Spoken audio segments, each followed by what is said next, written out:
Now, we've been told we're not allowed to do any introductions, so it's only small talk until Josh gets back from picking his kid up from work, because he's planned a proper introduction. So if you'll bear with us, it's classic IRM quality productions. But pleasure to meet you, Nathan, and I don't think I got a chance to say it, Brendan. Good to see you again, mate. Absolutely, man. Great to have me on again. Yeah, hi Nathan, John Savage here. Good to meet you. I'll get off here on the Nathan, Zach Zabala here.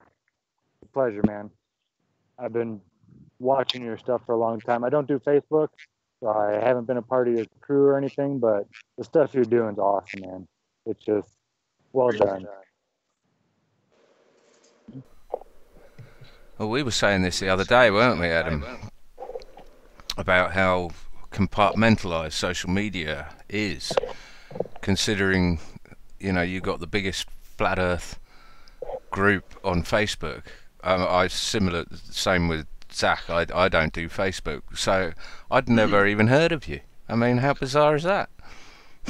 Nice t-shirt. Great t-shirt. Oh, nice. I didn't know we were getting that t-shirt. Oh, he raised me a back. Oh, Zach, get in there. Get your. Oh, that's better. You know, there we go. I have more flat Earth shirts than Amazon. I bet you do, brother. Hey, by the way, Nathan, I'm Walt. Glad to have you on, man. I've got a lot of flat Earth records, dude. I've met more flat Earthers than anyone out there. I think I have more proofs memorized to the dome. So I just try and do my best, bro. Like, I care about people. I want them to learn this truth. And like, however I can get it in their face, you know, and infiltrate the media and infiltrate people's psyche, I'm all about that. So. Well, I'll tell you what, Nathan, you've got a fantastic memory from the video I was watching earlier, where you bouncing a golf ball on top of a sledgehammer. Yeah, since we're small talk, yeah, I'll grab it. Yeah, well, if we ever need to fill, you can just reel off like pi to the nearest 1,000 digits or something. Yeah, no, really impressed with that. All right, this new hammer right here, 16-pound sledgehammer, and the top is convex, so it's got curvature. The ball's constantly trying to deviate. So here we go. Oh. Alabama, Alaska, Arizona, Arkansas, California, Colorado, Connecticut, Delaware, Florida, Georgia, Hawaii, Idaho, Indiana, Kansas, Kentucky, Louisiana, Maine, Maryland, Massachusetts, Michigan, Minnesota, Mississippi, Missouri, Montana. Just boring stuff like that, but I'm telling you. That definitely gets more than a golf clap.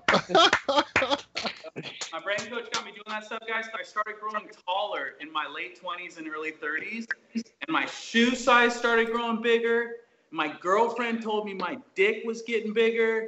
Like, I don't know if I'm allowed to say that on here, but I called my coach, like, bro, you have the key. Nobody has to take pills. And I don't know how he's not a billionaire, but I'm going to keep spreading his message. But it's a human growth formula is what the whole brain power training is. Because, all right, we got time or what? How long till this guy gets here? Yeah, give us a rundown. He's here already, but give us a rundown on what it is. You were messing around with your sledgehammer. I'm just saying, if you can say that your dick has gotten bigger, you are absolutely welcome to say it. Shout that shit from the rooftop. The brain is a pharmacopoeia, guys. You can get all the steroids and all the drugs you get from a pharmacy inside your brain.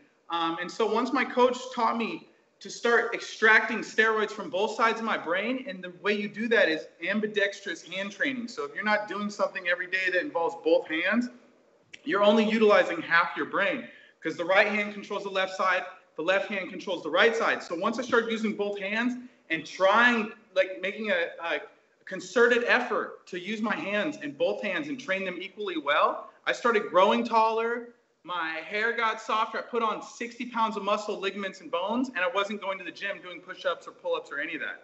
I just started extracting more juice from my brain.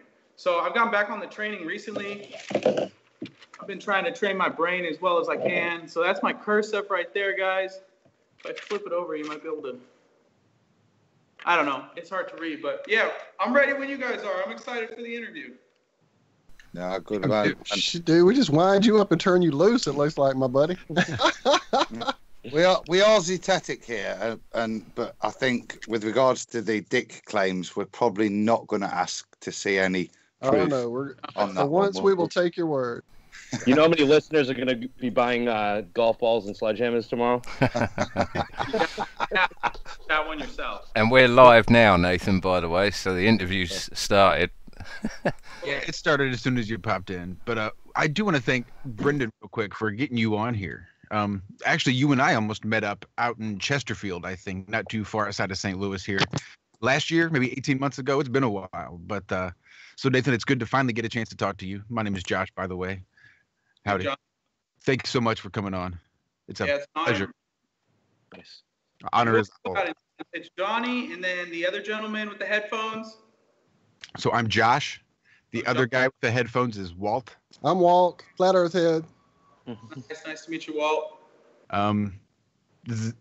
Zach is on a headset, but he's on his phone. Adam's got headphones on most of the time. Hi. Adam, John, Zach, Walt, and I'm Josh. That's 5 of us. It's a gang. But yes, thank you so much for coming on. So Brendan, I know you got stuff going on tonight, so I don't want to keep you tied up too long. Big time. Man, I'm so jealous. Everybody's taking off on adventures. Zach took off, and now you're heading south, man. It sounds exciting. Yeah, let everybody know exactly what in the world it is you're doing. Well, tonight I depart for the murder capital of the world, San Pedro Sula, Honduras. And I'll be landing basically in like a cornfield. You know what I mean? Like I checked out the airport. There's like weeds growing through it and like grass on it and stuff like that. But some pretty gnarly stuff. We're filming episode 3 down in Honduras, Guatemala, possibly Bolivia. If I can get to the salt flats, I'm going to really try to. Bolivia is actually kind of far, but I'm already going to be down there. So I was maybe hopping on a plane, get down there, go to the salt flats, come back, but that's a possibility. But be at the Mayan ruins, studying their ancient culture, because they actually had a flat earth model as their ancient model. And I'm going to be tying in like how they were more advanced. They should know what we're standing on, So there's going to be a lot of information. Excuse me? What was that? I don't think anybody. I think it was an echo, actually. The Skype must have been a little burp. Oh, does it sound good now, though? Yep, I think we're good. Okay. I'll be at the Mayan ruins. I'll be in San Pedro Sula, which I think it might have fell behind the city in Mexico, but the last like 6-7 years has been the murder capital of the world. I'll be in the Caribbean, the island of Rotan, doing curvature experiments with an infrared lens on my camera. Just basically going all over Central America in the name of flat Earth, just putting it out there, you know what I mean? If people see dedication and passion, that usually is what kind of like a moth to a light, you know what I mean? People see that and they're like, well, he's putting in this, effort. Why is he doing that? There must be some truth if you're going to go to that extent to prove something, So I found a lot, I never claimed to be some smart scientist or anything like that, but I'm not dumb, and people will see, passion and stuff. And a lot of the experiments down there are going to be very, I'm going to be capturing the shores of Belize from almost 200 miles away from the island of Rotan with an infrared camera. You can't argue that. You don't live on a ball, So, I mean, there's a lot of cool stuff I'll be doing down there. Wi-Fi will be limited, so I'll be checking in as much as I can. I'll also be spending time at some orphanages down there and also interviewing gangs in one of the most deadly prisons in the world, actually. And I'm going to relate all that to the globe model. Like, why has the world come to what it's come to? And a lot of it has to do with the biggest lie we're taught. It all comes back to that one lie. Is when you hear people say, flat Earth doesn't matter, but it matters big time. I mean, right down to all the problems you see. Us here in America and the nice countries in Europe and stuff, we don't see what's going on in these other countries, and I'm going to bring that to light. And the governments and all the corruption and stuff like that. So, hopefully I'll come back in one piece and stuff. And Nathan, by the way, good to see you, brother. You remember this shirt, right? You remember this one? Get it, dude. Bro, I love everything you're doing, and you're just getting better and better at it. So it's awesome to watch, dude. So good work. Appreciate it, man. Appreciate it. That does sound really cool. Yeah, I'm looking forward to some of that. When's that coming out? Well, episode 2 is actually going to get released while I'm in Honduras, so that will come out, and then there's really no time. When we start getting closer towards the end of producing and editing and stuff, that's when we kind of have a better idea. I don't know what I'm getting into while I'm down there. I could be getting into a lot of footage, a lot of stuff, but I would probably say, I would say maybe mid to end November, that episode will come out. Possibly, maybe towards December, who knows, but it would be anywhere between November and December that episode will get released. Excellent. And where can people find that? The Future of Flat Earth. The Future of Flat Earth. That, and obviously you can go to Nathan's group, which is the largest flat Earth group, in the world and stuff. I put a lot of my stuff in there. But yeah, the Future of Flat Earth. Flat Earth Vault. Awaken to the Flat Earth Truth is another one for the listeners. If you're on Facebook, great group. But yeah, so I'll be putting everything there. I'll be very loud about it. Everybody will know when the episode comes out. That's for sure. You should be, and that's free, is it? How's that work? Who's funding all of this? Myself. Wow, good on you. Yeah. Good on you. Thank you. But I got they had asked me. I did an interview a week and a half ago, and they had asked me. They're like, is there any place we can go to? Have you set up anything for for money or for anything like that, so people can donate and stuff like that? And I was like, it's too crazy of a community. If you're gonna do it, you got to do it with your own money, because as soon as you start asking for money, then people attack you and stuff like that. Nathan knows more than anybody. He's probably been attacked more than any other flat earther in the world, arguably. You know what I mean? I'm sure, like him, I've received death threats and stuff like that. And then a lot of the flat earthers, they kind of come at each other's necks when it comes to money and stuff, or doing T-shirts or anything like that. So right now, I'm putting my own money down, and then just gonna let God take the wheel, Yeah. Wow, awesome. Same question to you, Nathan. What's the funding for? Because you're going around buying P1000s and the most expensive tripod you can find.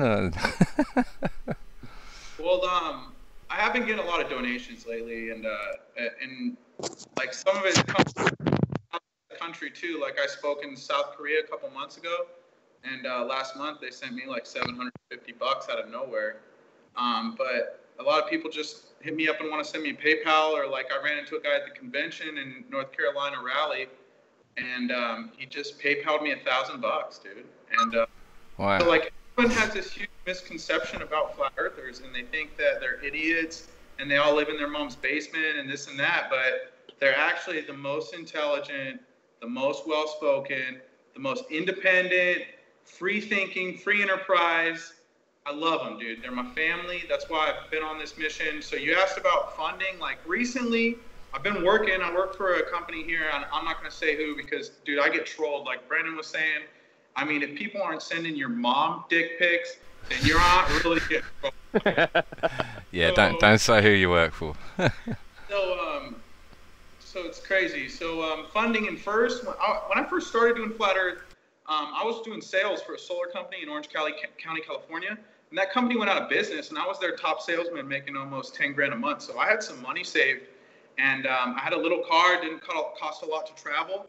And guys, Flat Earth always has your back, and they've always had my back. Everywhere I go, someone puts me up, and they give me the key to their apartment, and they'll just tell me they're going to work, and they just I couldn't have done it without all of them, to be honest, because hotels alone would have been 30, 40 grand a year. And I wasn't, I didn't have that kind of spare money. But I've been traveling for almost 2.5 years. I finally settled down here in Lexington, Kentucky. But yeah, funding's good, man. I'm not worried about. Can I ask you a question on that, Nathan? We were talking earlier before you guys joined. There's a guy over here in the UK, Anthony Riley, and he's, I think, probably like most British people, embarrassed by money, and he's trying to do his dissertation for, I think it's for his masters, do the dissertation to complete it, and for that he wants to do it based on basically the corruption or the lack of validity in the education system, and including that a lot of flat earth NASA kind of stuff within his citations. And he's already took a shitload of abuse. What's your opinion? Is it just fingers up yours sort of thing, or is it something you struggled with, or? All good will be attacked. And so a dog doesn't bark at a parked car. I say it all the time. If you're doing something, expect people to be commenting and yapping. But like, I don't pay attention to any of that. I never did anything for the haters. I always did it for like people that would listen and people that were my friends or fans. So, go where you're celebrated, not tolerated. So if they're not picking up the seed that you're dropping, just move on, man. I mean, I don't take it personally at all. It doesn't offend me when people don't get it. It's just not their time. Hey, everyone, I hate to bring this up at this late hour, but people in chat are asking if it's possible Nathan could move closer to his mic, or is there still an adjustment we could do? Because they're having a little trouble hearing you over here on the live show, man. Sorry about that. Microphone. Here, try that. I can. 1 second, guys. Do you have a set of headphones to plug in? Yeah, but now we're getting fancy. They don't have a microphone on it. Hold on 1 sec. Let me think of something.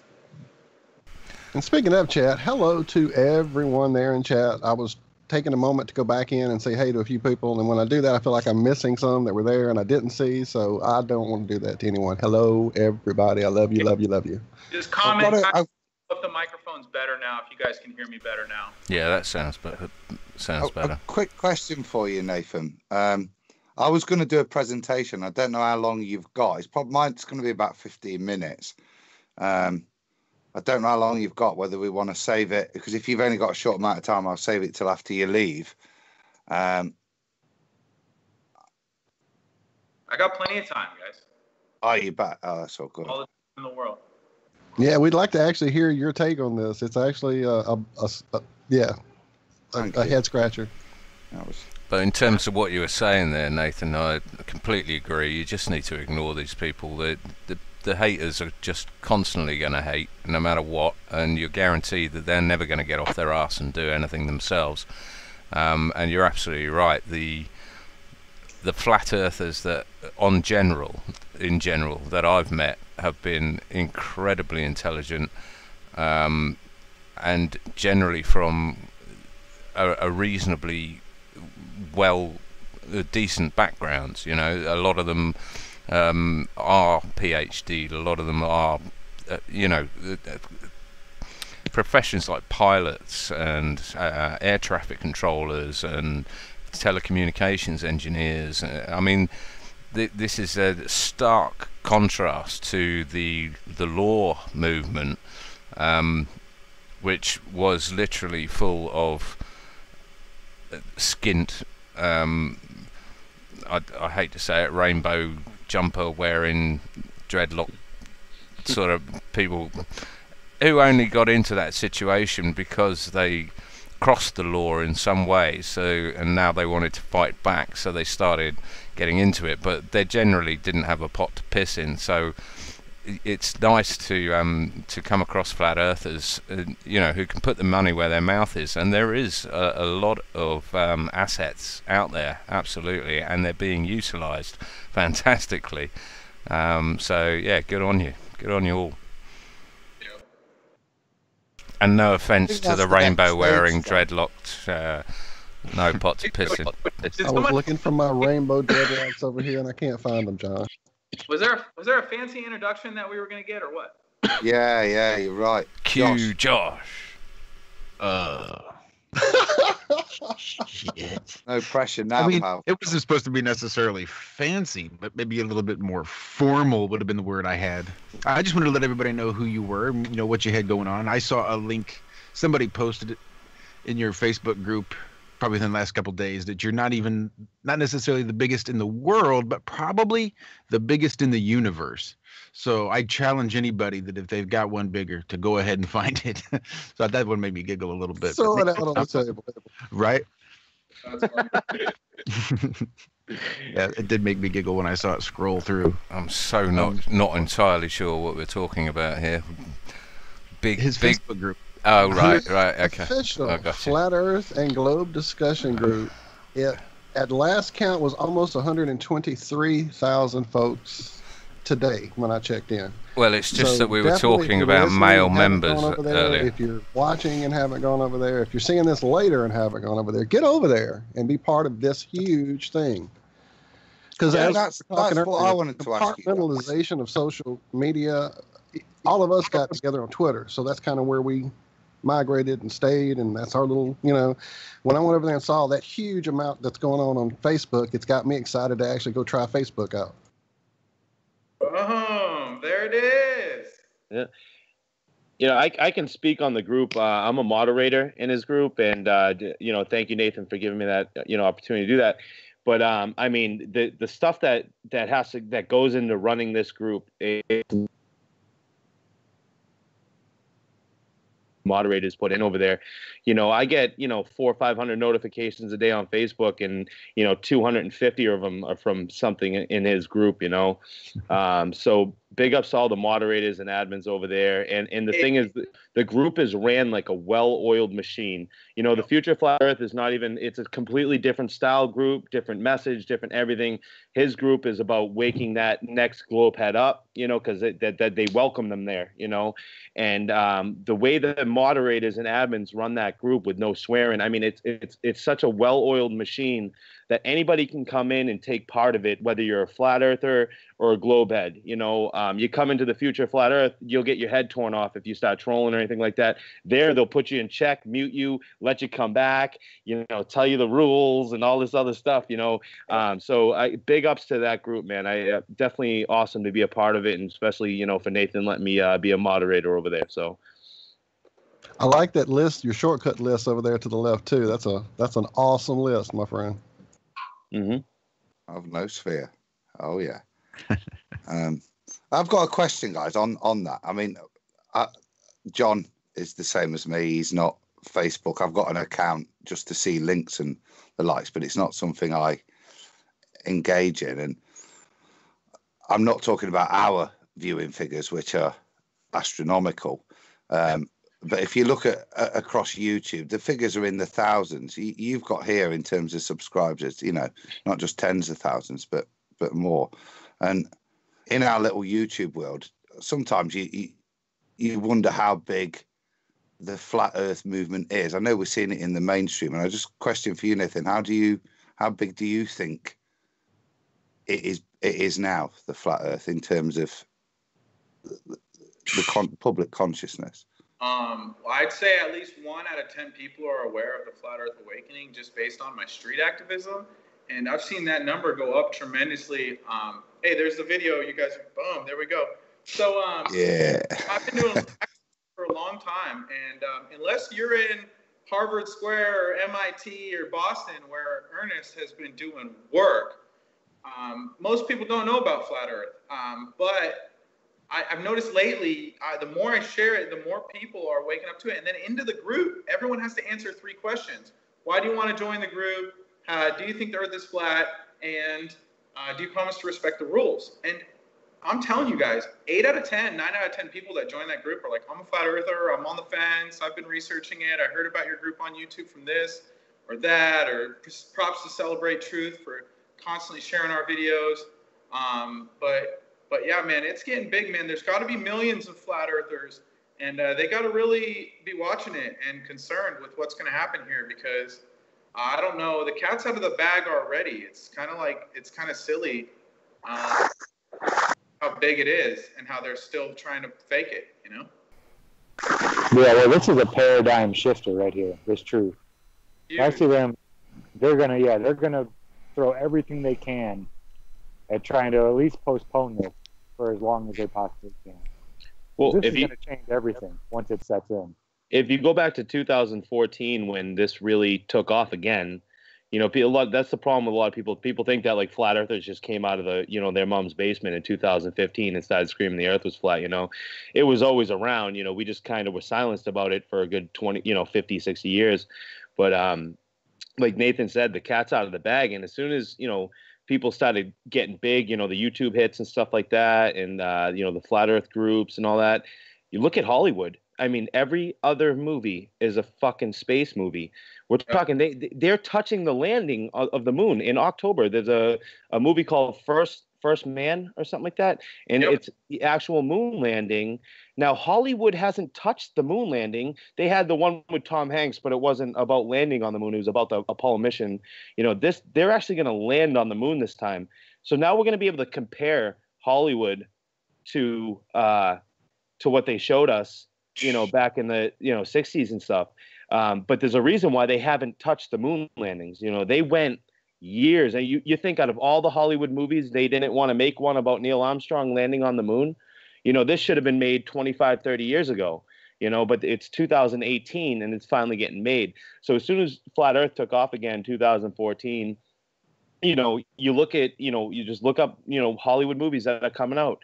Every other one's a space movie, and it's for a reason. It's because it's like their last ditch effort, trying to control or keep this lie going as long as possible. They're dumping millions of dollars into productions, you know, to keep this actual lie alive, because they don't know what to do with it, whether it was a controlled release or not. You know, if Flat Earth was something that they did release or whatever, you know, just to test the waters, they did not expect it to grow this fast. You know, if you let out a little bit of truth, you know, you don't really have to defend it at that point. And I think they're kind of running around, you know, like a chicken with its head cut off now, you know, how big the movement's gotten. I don't think anybody expected this, you know, over the last 3 years. So it's gotten to a point where, you know, they're desperate, in my opinion. I wonder maybe if it was, I mean, I'm a proponent that it was released, that this was reignited, but I'm wondering maybe if it was reignited by a sort of white hat brigade, you know, and they just sort of lit the fuse and let it go, and dropped a few books like Zetetic Astronomy and things like that on the scene. And yeah, it's just sort of mushroom clouded into what it is. And on that note, it's one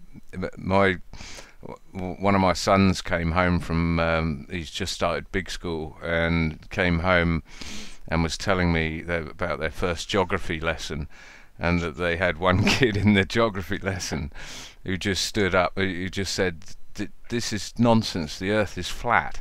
And Bravo. He got sent out of the room, and he was told to sit down. He just went nah, and just walked out of the room. And I had to tell my son not to affiliate with that one. But apparently he got expelled from primary school. So. Wow. But yeah, kudos. That's amazing. I think that's going to get more prevalent, John, because kids are by nature rebellious, and if you've got something to annoy the teacher, it's going to be interesting over this next year how it permeates into not just you know, because we are seeing younger people. It's not just old men. It's good to see some younger men joining us this evening instead of as oldies.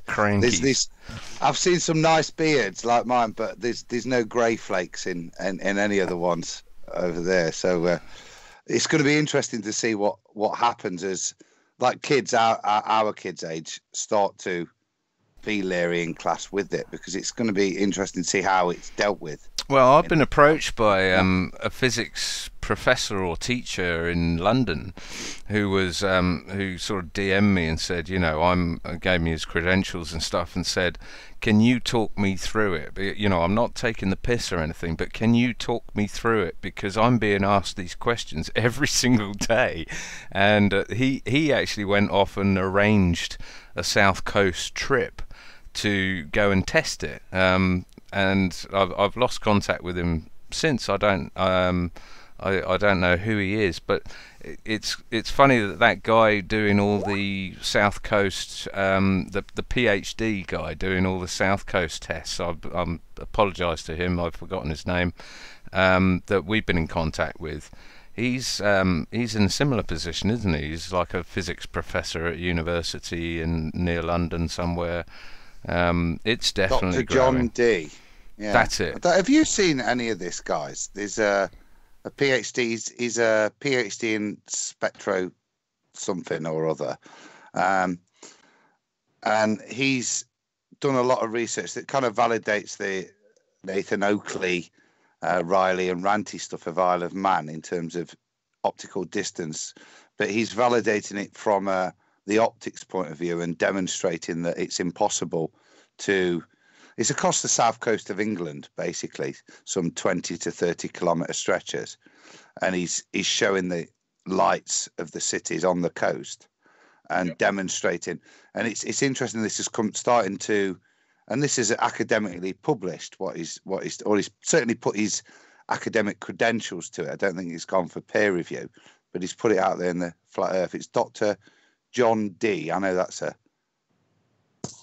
kind of loaded name. Yeah, I mean, I from what I've seen, there was a study that was released, and it wasn't so much, do you think the Earth is flat, but the study was, do you not know what the shape the Earth is? And it was asked amongst the youth of, I think it might have been America or whatever, but it was 17% of the kids in the school checked off, I'm not sure what shape the world is. You know, basically saying that they're flat earthers. And like you said, the youth is the most important thing, and they are rebellious by nature, and that's going to work in our favor, because there's another article, and it was titled like something about Kyrie Irving's giving like a headache to all the science teachers in the United States or something like that, because he's a basketball player and he plays for the Celtics, and he's a flat earther. And the whole article just speaks of the headache that these kids are given to their science teachers, and for me, that is a beautiful thing, man. If I see a flat earther, I got a friend right now, she's a big flat earther and she's pregnant. That's just one more truther bringing into the world, so the tables are going to turn at some point, and I think it's going to be a lot sooner than a lot of people are anticipating. Cool. Right, guys, I need to ask a favour, because I'm at tipping point. Well, I'm at tipping point, bruv. Right, you've seen the bottle of wine, and I've got to either fill that glass up and say, and I'm worrying about doing the presentation. So, and I hate it lingering. When you've got to do something, mate. Do it. So, crack on. Do your presentation. Can I get it out of the way? Get it out. But the caveat is 15 minutes. You got it. Click. Go. I don't think, Mr. Savage, it will be that long. Okay, go. Just bear with me. I've got a few buttons to press. No worries. Buttons. Just bear with. And while those buttons are being pressed, definitely shout out to everyone in chat. I see a lot of returning friends that we haven't seen in quite a while. Glad to see you there, everyone. Hopefully we'll be hearing a version of your song on break here in a little while. Vagabond, glad to see you around. I've got a question for Nathan. Absolutely. So when you're doing your flat smack in the public, what do you find is the most effective, the jaw-dropping thing that you've said to them? What's the most effective punchline? It's a craft that you just get better at over time. There's not like one thing I say to everyone, but one I use a couple lines every once in a while. Back in the day, I used to say, "Hey, did you hear that the Earth is flat again?" And they're like, "Flat again? What do you mean?" And I said, "Well, back in the day, they used to be flat. Then they thought it was a globe, but now everyone thinks it's flat again. Have you been researching it? Like, have you seen how popular it is on the internet?" But what I do lately is I'll say, "Hey, do you have any friends that tell you about flat Earth and think the Earth is flat?" And they're like, "No." And I'm like, "Well, you do now. My name's Ethan." I'll just stick my hand out and shake their hand. And so really, like, find a way to make them laugh and stuff like it. It doesn't always have to be super serious. So just have fun with it is what I'd recommend. No, it's a good Your strategy. approach is genius for sure, Nathan. Watching your approach has been inspiring, because sometimes it's a little difficult to do the public approach. Some people just don't handle it well or don't have the right mindset, a little bit combative. Yours is perfect. It's very even-handed and a lot of humor. A little bit savage sometimes, maybe. One of the things that people don't address is like the internal anxiety that they bring to the conversation.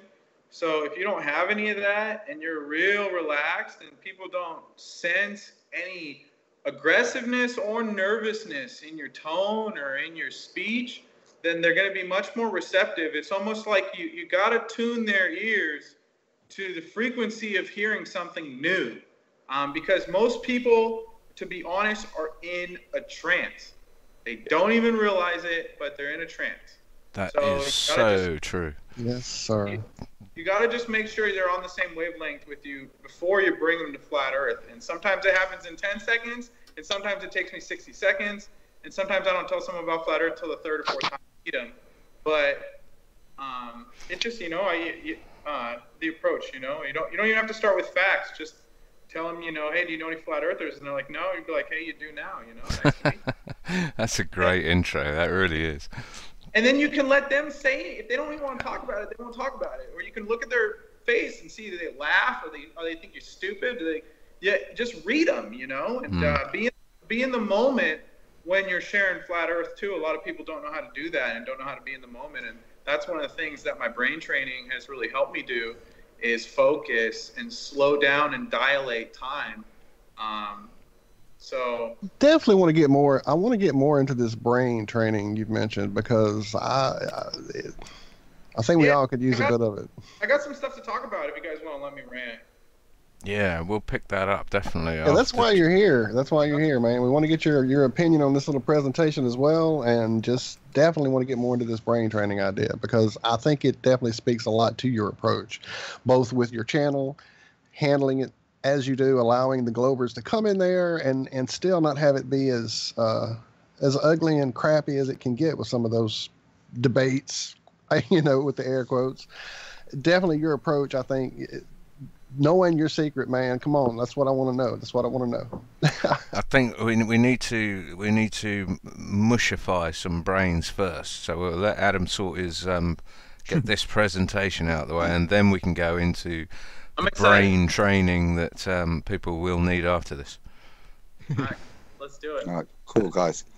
There'll probably be a couple of questions, and like I say, it's quick, so I'll go through it, and I'll go back to the slides if there are any questions. So as with all my presentations, I'll speed through it. I hate doing them, really. So saying I had to get on it and nervous. But basically this week, I said earlier that there'd been some debate again with regards to rim speed at the equator and carousels roundabouts. And it was bugging me. So I thought I'd just have a little look at the numbers and have a quick look into it, because so I thought I'd start a fight, basically, of carousel versus the ball Earth. And I thought I'd have a little look into it and see, instead of believing the arguments you hear from ballers, which is, it's 15 degrees an hour, which is nothing, so that's only one revolution a day. So that force would be so small you wouldn't feel it. And, flatties are saying, but that's traveling at 1,000 miles an hour, you'd have to feel it, etc., etc. So I thought I'd have a little look at the numbers involved in terms of centrifugal force. So I've got up there the formula for it, and I'll just read it. Obviously, we've got centrifugal force FC is equal to M, which is the mass of the object, the person, whatever that's experiencing this force. You multiply that by the velocity squared, i.e. the speed that they're traveling at on this rim velocity, whether that's on the carousel or on the equator, and you divide that by the radius of the thing that's spinning. Now, that's straightforward on the carousel, and as we go a little deeper, that gets a little bit more complicated than just the circumference of the Earth when you're talking about the radius of rotation, as opposed to a direct line to the center of the Earth. Now, on the equator, that's the same thing, but so the radius is quite an important thing, and so is the velocity. Hey, Adam, real before you continue, check OBS real quick and make sure your sound levels are up. Chat's saying the sound's a little bit low, so we'll just make sure your levels are up. Just make sure. Rarity. I would take that mic and move it up closer towards. Let it bounce in the green when you talk. I can Okay. there just so you guys know. Sounds like some kind of predator. Check. type Check. thing or something. I don't. Cool. Okay, I've turned it up just a touch. Excuse me a sec while I go back. So I thought I'd have a little. All right, so everybody in chat, just let us know if that sounds a little bit better. Is that better? Fifi the butterfly. Can you hear us now? Can you hear me now? All right, so everybody in chat, just let us know if that sounds a little bit better. We've got a thumbs up. That's all Fifi good. the butterfly. Okay, so we've. Can you hear us now? Excuse me. We've got a definition and hopefully a little understanding of where the numbers come from with regards to centrifugal force. So what I wanted to do was then compare these two forces. So the first thing I've done is, you see at the bottom, I've assumed I've got a person of 50 kilograms. So I thought that was a reasonable average number for either a large child or a small adult. And I didn't want to use 100 because that messes decimal wise. So in the formula, I basically needed to get the numbers to compare what these two forces would be like. That would seem the sensible thing to do when that seems to be the crux of the argument. Obviously getting the ball earth radius was straightforward enough, and I've got the numbers. I won't bore you with it. The guys ran off in the week when I tried to bore them with the derivations of these, but we've got the rim velocity at the ball earth of 460 meters per second, and the carousel was a bit more interesting to calculate because, as we said earlier about roundabouts, I wasn't sure what to exactly use. But I kind of looked up the standard thing for a carousel, and there was a decent website that had some physics puzzles with it in. So I found out from that the outside horse was 5.4 meters. And I also found out that the number of revolutions per minute was 4.3. And so from that, I did the maths to work out the velocity at that distance of 5.4 meters was 2.434 meters. I'm nodding off myself, sorry. So I thought, let's basically put that in and express it in terms of forces. And as John will attest to, these are official units of bollock newtons, as Mr. Savage will attest, and kept correcting me every time I just said newtons. You're not boring me, though, and I'm insulted. I got you to go through every single figure that you were putting forward there. You were there were commas and dots all in the wrong places, mate. And there is an error actually, John. Is there? There was.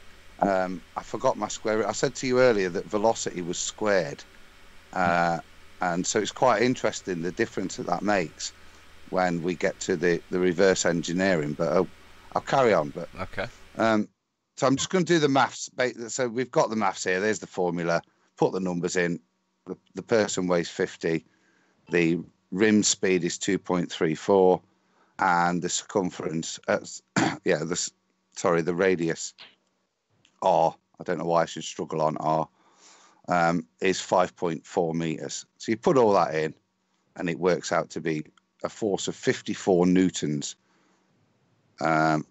that person would experience, which sounds a lot, but when applied over the whole person, it's probably a bit like, well, as you would feel being on a carousel, like somebody kind of leaning on you. So that's the carousel. If we do the ball earth, And we put the same numbers again. Again, we've got the person weighing 50 kilograms. Here we've got that rim speed I calculated of 460 meters a second. And here is the radius. Now, this is obviously looks a bit bigger because it's expressed in meters as opposed to kilometers. I do the maths on that, and it comes out at 1.596 newtons, which is considerably smaller. Bollock newtons. Bollocks. I did it, didn't I? I forgot. 1.596 bollock newtons. So like I said, that's just 35 times smaller. So that kind of got me thinking, guys, you know, could we measure or experience that smaller force? And is 1.596 at the equator experienceable? And I would say now, you know, it is. Some people with vestibular problems might have issues, but certainly I think equipment would be able to experience that or measure that kind of force. It's not inconsequential.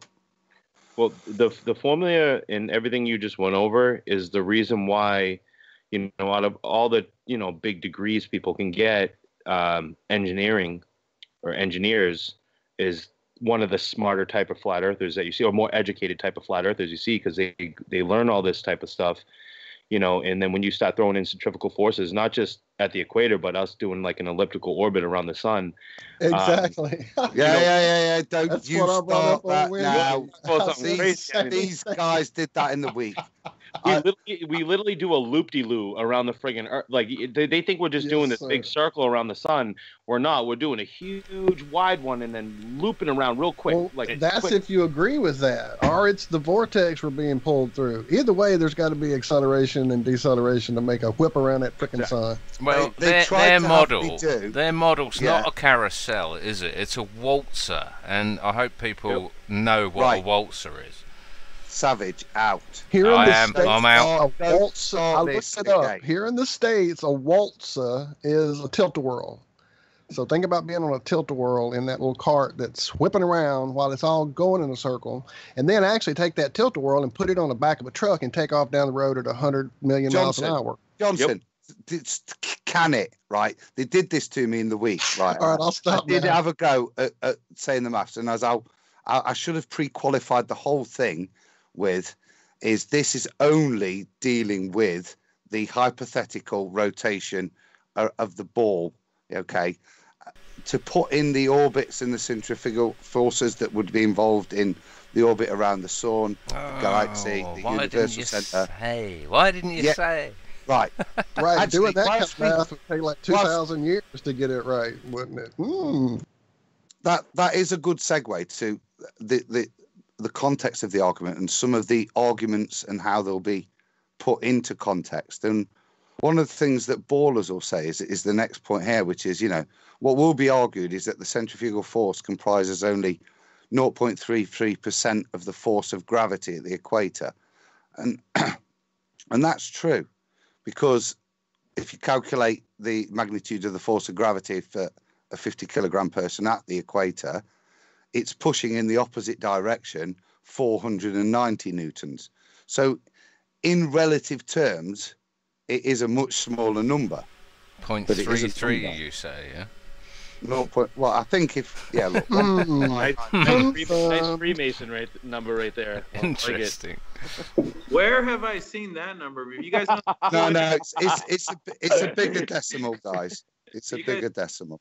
You guys know the UN logo is cut up into 33 sections. Absolutely. It is a bigger decimal. I did round up there, so you could have probably only accused me of being a Mason.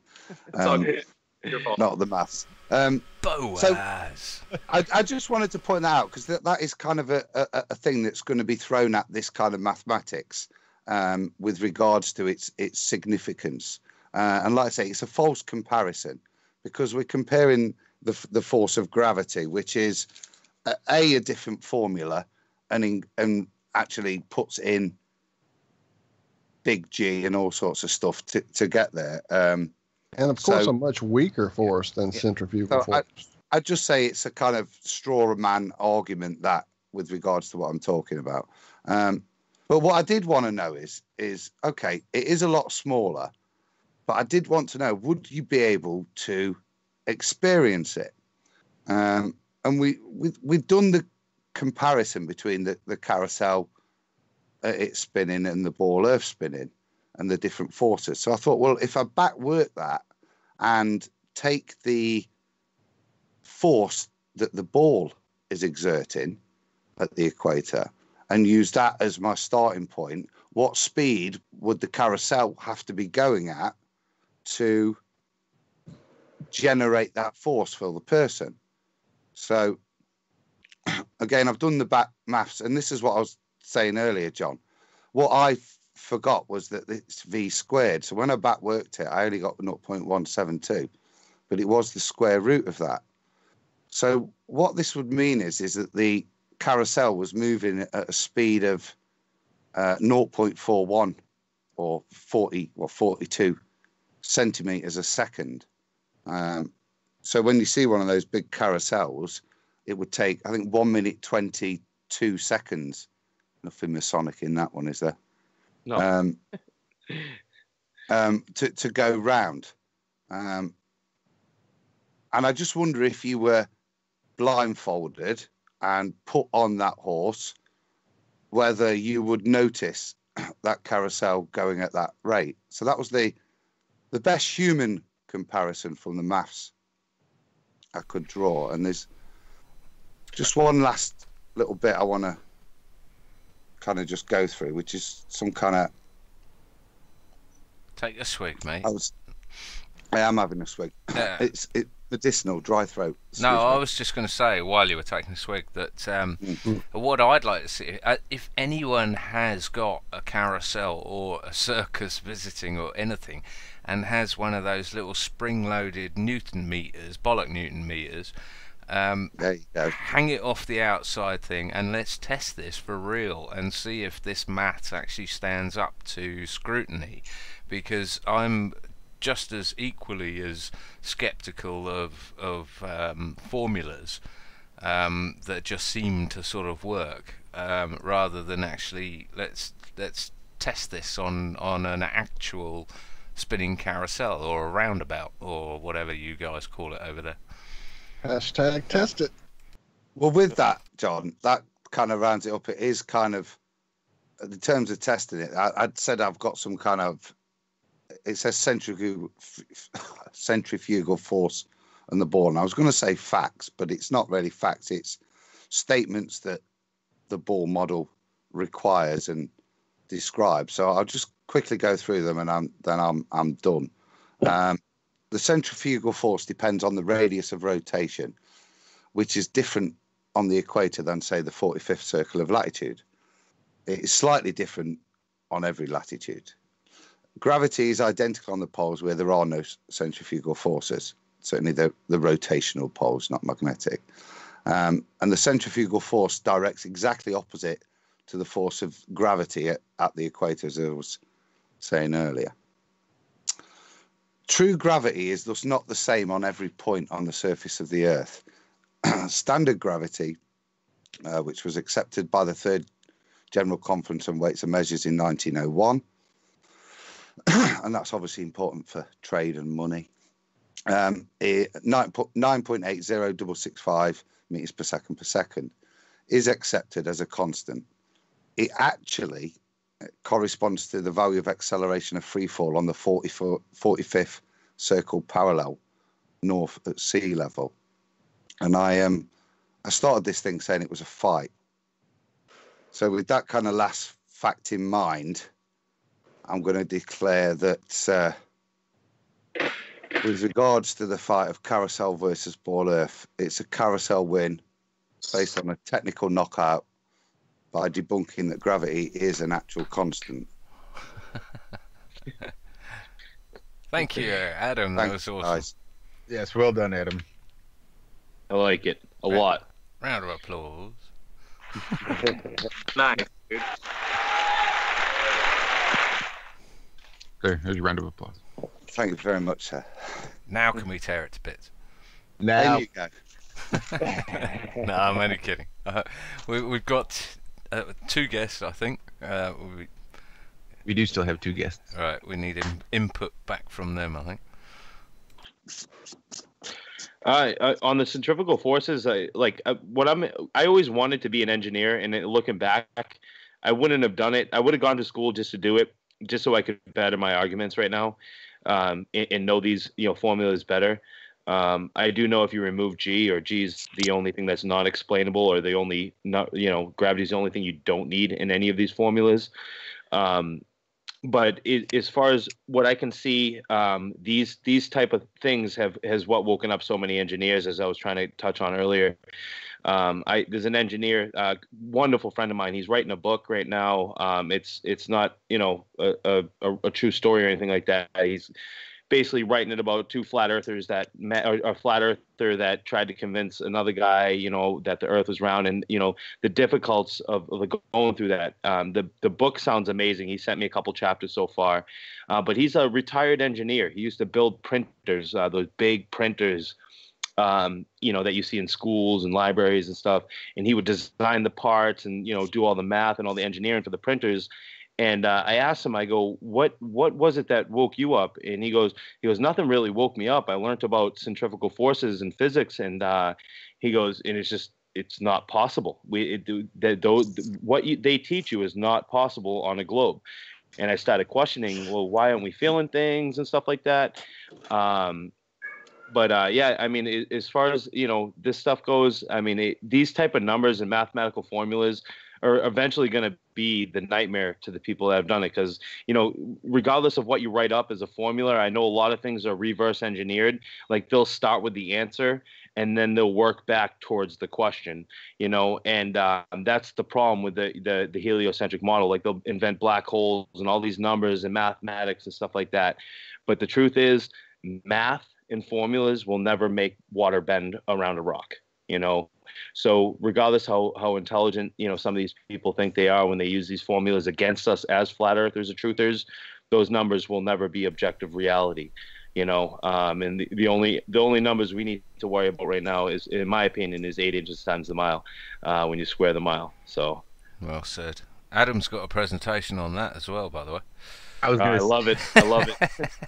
Well, I actually did a proper formula that isn't an approximation. So I did a proper formula that does calculate exactly with regards to that. So it's a little bit more accurate. So once you get over 200 miles, 8 inches starts to wobble a little bit, and it's certainly not accurate at the lower levels. But it is a good approximation within, outside of those 2 boundaries. So yeah, if you look back in the archives, go to the IRM 24/7 channel that should be starting up next week, and somewhere within that there should be the derivation of the formula for that. It's I was going to say, remember it, John. I was going to say, Adam, that I was going to say that the 8 inches per mile squared sort of satisfies anything that we can optically view. But saying that, I mean, we getting with the infrared cameras and these P1000s and everything, I'm not sure we can even say that, because where does the 8 inches per mile squared start falling down? It's about 300 to 500 miles, isn't it? Which we currently aren't claiming we can see 300 to 500 miles, but I'll hazard a guess that within a few years we may well be seeing within 300 to 500 miles. I don't know where we are currently on that, if anyone knows. Well, like that long distance. Brendan, didn't you say you was viewing something about that? 280 or something? No, well, I'm going to catch the shores of Belize, and that's going to be, I believe, 198 miles from the point I'm at. But the longest picture was taken, I think, at 274 miles away. That's the mountain, wasn't it? Yeah, it was a mountain, but I mean, when you're taking the curvature math, the numbers were insane. Oh yeah, it was miles below the horizon, or should have been miles below the horizon, without a doubt. A Cancun or something like that. Yeah. It's gone down as the longest photo, or the longest distance photo ever taken. It was taken. It wasn't by a flat Earth or anything like that. It was just the guy had the perfect weather conditions. He had a good camera, and he took the shot. But I go based on my personal accounts. I filmed Boston, from only an elevation of 1,900 feet. And this is in episode 1. I filmed Boston from I think it was like 78 miles away. And when you're actually looking at it firsthand through a camera, it's a whole different story. I'm sorry, guys. I got a screaming kid here. That's all right. We love it. That's why I was going to say, it made me smile, man. I love it. I thought it was Josh with the soundboard. I truly did. We got globe heads crying because the truth is coming out. But no, it's a whole different story when you're seeing this stuff firsthand through your camera. That's like, I mean, anybody can watch a YouTube video, but when you're actually looking at it, like something actually takes over your body, and you're like, holy fuck, this is not a mirage. I am looking at that almost like you can feel the people in the city, and I was 100 miles away, and these long distance shots, like you're saying, eventually you can only see so far with weather conditions and all that stuff. No matter how powerful your camera is, eventually it's just going to blur out because it's going to be too much air in between. We know air is a liquid. And but yeah, I mean, I think the numbers are just going to drastically go up. Yeah. I mean, the P1100, imagine what that thing's going to be like, and then the 1200, and by time those cameras come out, we're going to be 20 times in size as far as flat earthers and stuff. They can only bury it for so long because this technology. I mean, I got a P900. I'm not blessed like Nathan yet to have the 1000. I'm spending a little money in other areas, but I'll get that camera pretty soon. But I mean, I encourage people, get out there and see it for yourself, because once you're literally visualizing something yourself 100 miles away, there's literally no comparison, is there, to actually seeing it yourself. I remember that's really probably what tipped me over the non-existent edge, was with eyes seeing an island or an isle that was 30 miles away that just shouldn't have been there. It should have been completely under the horizon. And the more people that get out there and actually do this for themselves, #test it, then the more it's a state of being. It's like it puts your beliefs into knowing, into knowledge, or at least more knowledge than you had when you believed. So you don't need the cameras, do you, John? You don't need, like, I know Nathan's got. I got a it's bit. Nice. I got my camera out, but I realised that Nathan had a bigger girth and length than me, so I've quickly put my P900 away. Yeah, see the camera? Yeah, that's sweet, bro. Well, I had this. How much does that thing weigh? Adam, can you share? It's hefty. Can you? Yeah, put us back in normal not view share there, OBS. Or just stop sharing. That one right there. Give us a second, Nathan, so everybody can see the immensity. Oh my goodness. Yeah, that's I want to see this thing. Gosh.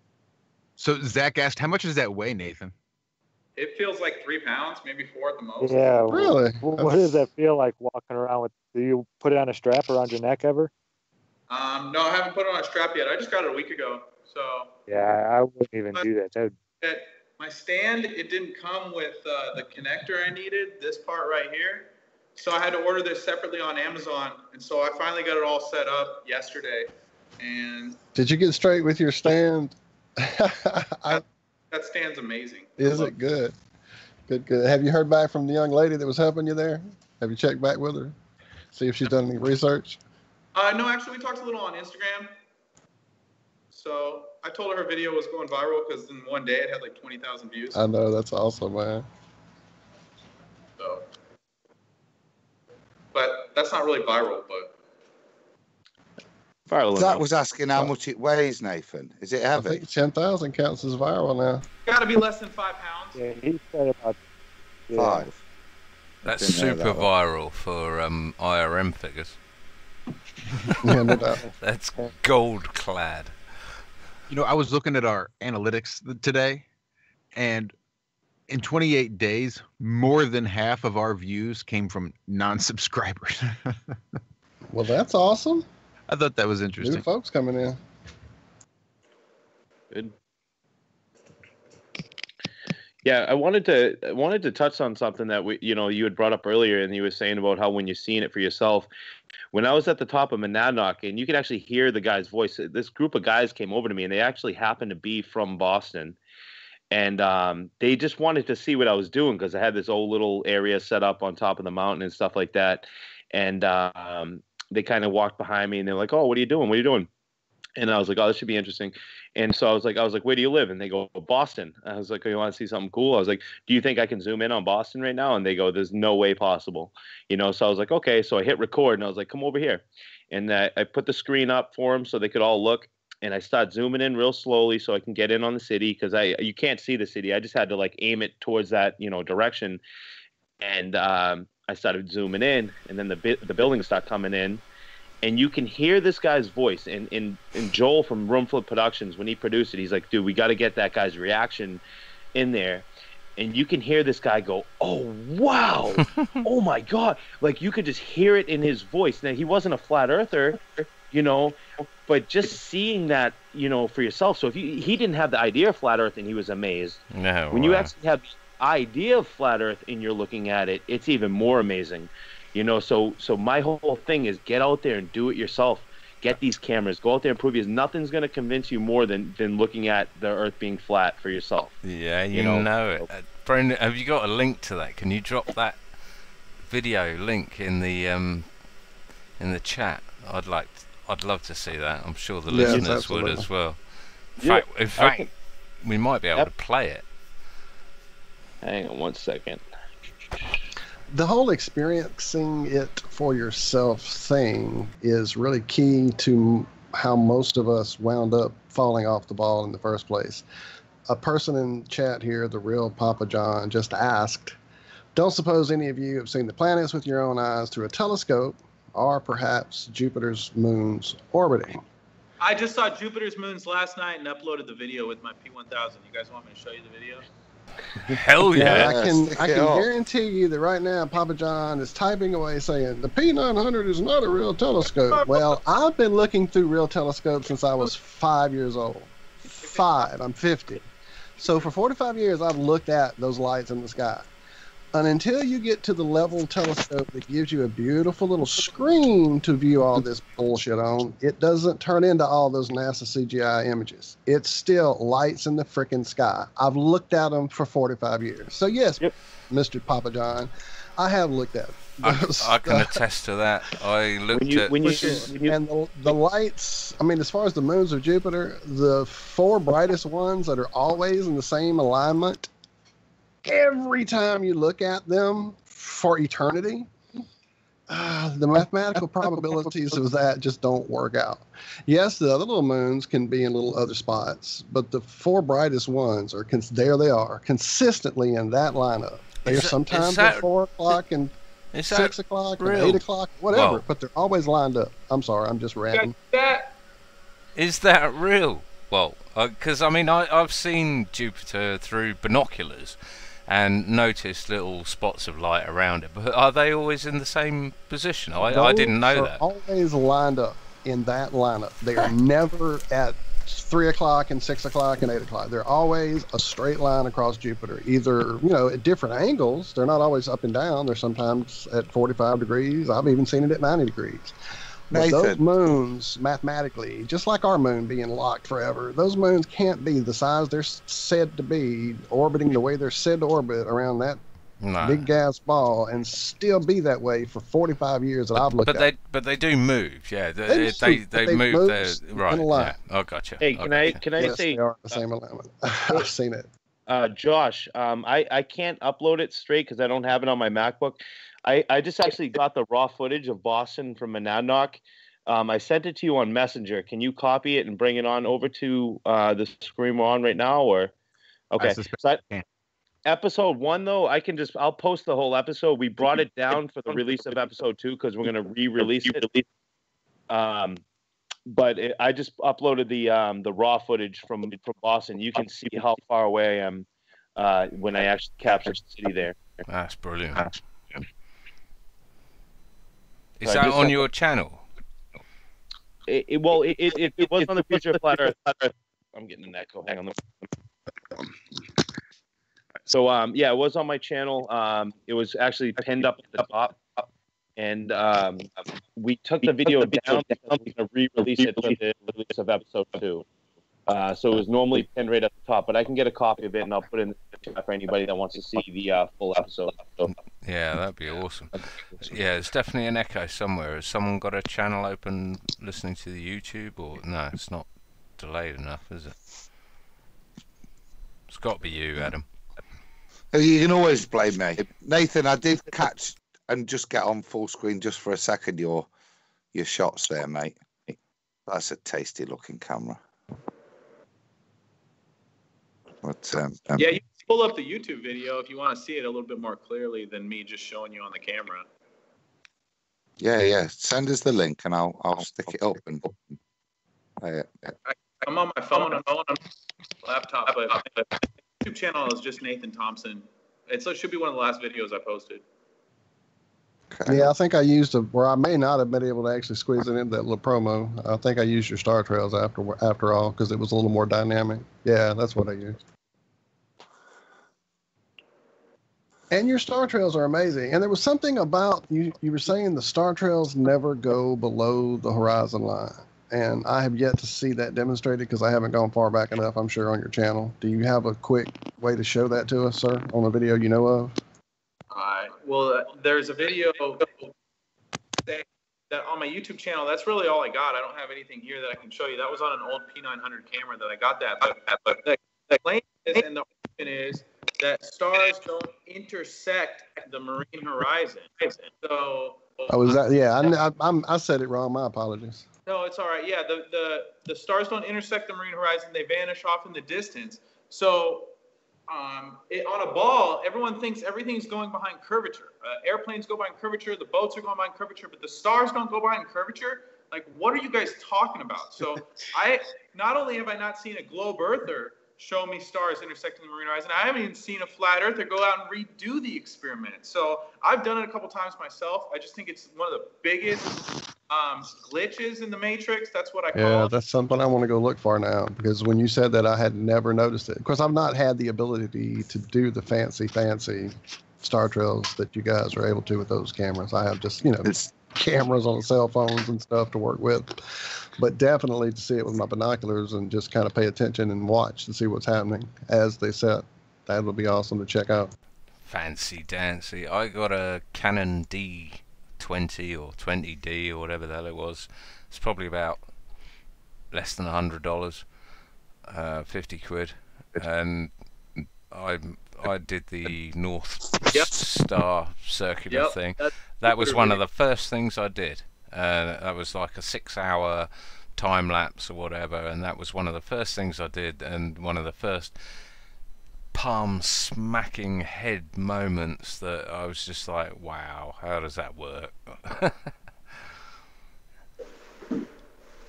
So yeah, you don't need anything fancy. What was that, guys? Can you see it there, guys? Nathan, can you see your vid? Put it up there. Yeah, it looks like it's on OBS still, yeah. You can see it on screen share on Skype. No, you got the OBS screen up on your screen share. So it's good you're gonna get. Hopefully you can see it there. One button away from perfection. That is IRM. That's our motto. One button away from perfection. Don't push it. I love it, dude. I'm writing it down. I was gonna say, Nathan, I remember it was last summer. I was in Italy and doing the same thing with the P900. Similar resolution, to be honest. Have you noticed a big difference between the two cameras? Is there? I haven't gotten a chance to really use it, guys. Like, I just got my stand set up and stuff. I haven't noticed a huge difference, but I filmed that almost daytime from my kitchen. So I think the camera's just real badass. I just haven't been able to really use it to its full capabilities. Have you seen over here? We've got Ranty. There was a crowdfund for him to get one. He's done lots of the Isle of Man stuff and lots of the amazing footage. I think he's in the same position because he's going out with his P9, I think, still, and I think kind of getting to grips with it and figuring out what you can do with it. So, what's his channel, Adam? That's Ranty Flat Earth. Lovely. I don't know. Have you seen all the Isle of Man stuff over here and Nathan Oakley, Riley and Ranty with the footage that's gone off, and particularly the debates, because I know you guys are a hotbed for discussion. I didn't know if with all that you were probably in the mood for a little bit more baller aggro. But it's a decent YouTube. I don't know if you keep up with. Is that Nathan Oakley 1980? The Flat Earth debate, yeah. Gotcha. Have you seen it, Nathan? Oh, no, I've heard of Nathan Oakley, but I haven't seen any of his stuff. It's worth a look. There's a lot of visual stuff, particularly with the cameras that the guys have gathered evidence for, and amazing stuff like 30 miles. Not in the league of 190, which is Adam, what I'm really interested in terms I hate to interrupt. Yeah. There's some question in chat about the presentation. Did we actually reach the denouement there, or did we wrap up early and get off track? You did kind of get to the end, I thought, from the screen we last saw, but maybe we. Yeah. Look, I wasn't trying to provide some grand proof of anything particularly. It was really to present the information that's touted about, the arguments that's touted about, and clarify them so that people have a better understanding of, like I said, with that middle bit with regards to but it's only 0.33%. Well, yeah, it is if you compare it to a completely different force. It was really just to inform people. There wasn't a grand conclusion to particularly reach. I just hope people kind of got the numbers and can understand it. From my point of view, as much as a baller would like to negate that and put it as 0.33% compared to the gravity, and it's only 1.596 newtons. The key points are it's 1.596 newtons directly against gravity, which should be measurable at the equator. Actually, that direction changes based on your latitude. So it really was, like I said, just to kind of inform people, not reach a grand ball smashing conclusion, but just if I can elaborate on a few bits. That means if the speed of Earth is decreasing as you leave the equator, then that means that the Coriolis effect should have less an effect as you leave the equator as well. So that means at every different army base or marine trading base or anywhere where they shoot guns, they should, every time they move soldiers around, they would have to teach them how to calculate their Coriolis at that latitude, and not only that, but then they have to pull out their compass and figure out if they're shooting north, south, east, or west. Yes. Well, yeah, north south is particularly important in terms of that maths, because it demonstrates that if you're shooting north, you're going to have less Coriolis speed to encounter compared to shooting south. Does that make sense? But this is what we were talking about the other day, Adam, and what you said there was absolutely spot on, is that it would the force would change direction depending on your latitude. So if you were at the North Pole, it would be pulling you sideways. If you were at the equator, it would be pulling you from the head up. But if you're halfway in between, so 45 degrees latitude or 50 London or whatever, it'd be pulling you at 45 degrees.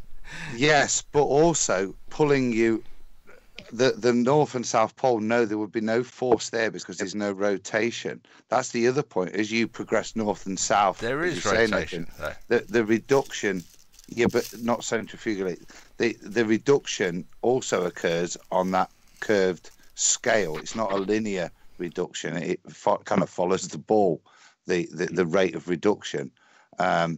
So as you get there, not only does it change in magnitude, it changes in direction of orientation. And so it's just, like I say, whenever you examine anything, you realise the bollocks that it is in application to the real world. The bollock newtons it is. And that really was the point of it. Look, guys, look at the bollocks that they're expecting you to believe. There's this magical force that technically means you could jump higher, if only by a little bit, at the equator. And if you're in London, you can technically jump sideways a bit better. Yep. I'll have to go and test that in London. Not after going to the pub. Hey, Josh, did you get the Boston footage? It's in there. I don't know how to get it out. I can play it in my little chat window, which then even the player is even smaller. So I can play it in there, but that's all I could do. I can't figure out how to download it from Messenger to my computer. I see a Telegram fix. Yeah, I don't suppose you're familiar with a program called Telegram, are you, That's Brendan? through I'm not. I am not.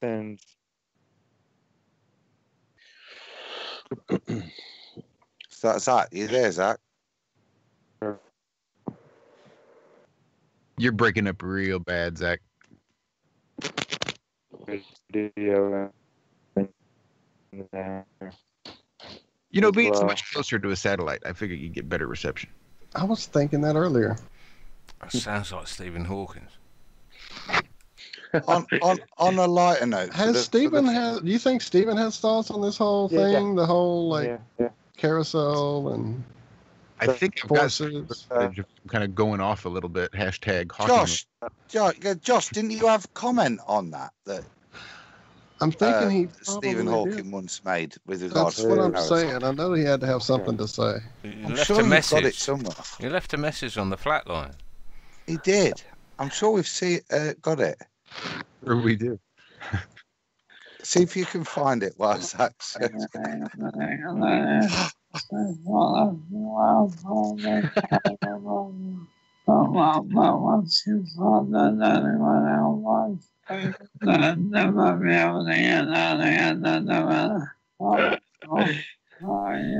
Actually sounds more like... I told you. That sounds more like my neighbour's cat, actually. But I don't think that's Stephen. Hey mate, get out of here! I was well chuffed with the way he said that. I can't really see any fault with the mathematics. Right, that's what I thought, but I don't want to get in the middle. Wow! Just play again, Josh. Just to confirm that he did say that. Well, you'll notice at the beginning he almost screws it up really bad, but he manages to somehow turn it around and pull it out at the end, which I thought was really cool. He's a fucking pro, mate. That's why. Right here, wait. Yeah. You're right. He tripped, but he didn't fall, did he? What a guy. I don't know how he does it. That's impressive. That is impressive. Not a handler in sight. Not a handler in sight. I don't even know why they bother with that fake robot voice. What a waste of time and money. Anyway, listen to his natural dulcet tones. Before we all go to hell, did you manage to get that video set up? I'm hoping having somebody awesome like Nathan here will help us with some forgiveness. My goodness, that was terrible. No, we have yet to figure out exactly how I'm going to get a hold of that video. Okay, well, I guess we need pi to the nearest 1,000 decimal places then. And go. I'm not doing it. I did have another question. There was a thing in the YouTube community, guys, that came out this week, which is the Flatty nominations. have been announced. Is there any kind of? I know there's lots of. Sorry, I don't mean to interrupt. But are you saying we've managed to go another year and still haven't planned the Irony Awards for Iron Media? I mean, it's genius. It's genius. A big fake little plastic Golden Globe statue, but you call them the ironies. I love it. Love it. It's that funding issue. I was about to say, if we could only get some of that funding. Do you know how much a plastic statue costs from China? About $3.74 if you buy it less than 100 each. Or a couple of hundred iron coin. Yeah, you guys are loaded. Come on, put your hand in your back pocket. That's 4.7 million iron coin, I think, in order to buy 3 irony statues. Ah, okay. Yeah, the exchange rate isn't quite up there yet. And there's some irony in that. Yeah. I've got enough for about 7 irony statues. So before that got hijacked, there was a question. Is there any kind of like community structure to that and recognition of, because it's only a little bit tongue-in-cheek, the flat is, but it is nice from a community sense, not knowing you're alone, you know, and also to see that there is a bit of recognition of the effort people are putting out there. Do you have anything like that on Facebook, guys? Wait, so there's awards and I haven't got one yet? What the fuck? You're going to the fucking murder capital of the world tonight and I haven't got an award yet? Exactly. That's an award-winning move right there. It might surprise you to know I don't think we've ever had even a nomination. I'm honored just to not be notified. I mean, nominated. Yes, that's. You are the only ones that are not surprised about that. Yeah, didn't even know. But guys, listen, I don't want to depart early, but I kind of have to. Obviously give the floor to Nathan for the rest of the show. But I gotta get ready. I'm out of here in about 5-6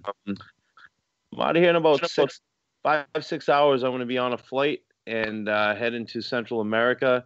I want to thank everybody that that's been listening, and definitely thank the host for having me back. Glad we got Nathan Thompson on. Arguably the biggest flat earther in the world. Everybody that's listening, that's a flat earther, please send me prayers for me, myself, my family, that I come back in one piece. I'm taking a lot of risks out there. And I just want to tell you guys that I love you guys from the bottom of my heart. And maybe, Iron Realm Media, maybe I can jump on, one of the Friday nights I'm out there in Honduras. Maybe I'll hop on, through some bad Wi-Fi and give you guys a little rundown of what's been going on and let you guys know I'm still alive. So yeah, man, I'm gonna I gotta say a lot of prayers tonight, and for myself, and if anybody out there can say a prayer for myself and my family, Nathan, I know Nathan will, we're always, got each other's back and stuff. But I'm gonna start getting ready for departure, guys, and I just want to let everybody know I love you guys. Nathan, hey man, I'll catch you on the flip side, brother. Thanks for coming on with these gentlemen, and everybody at Iron Realm Media.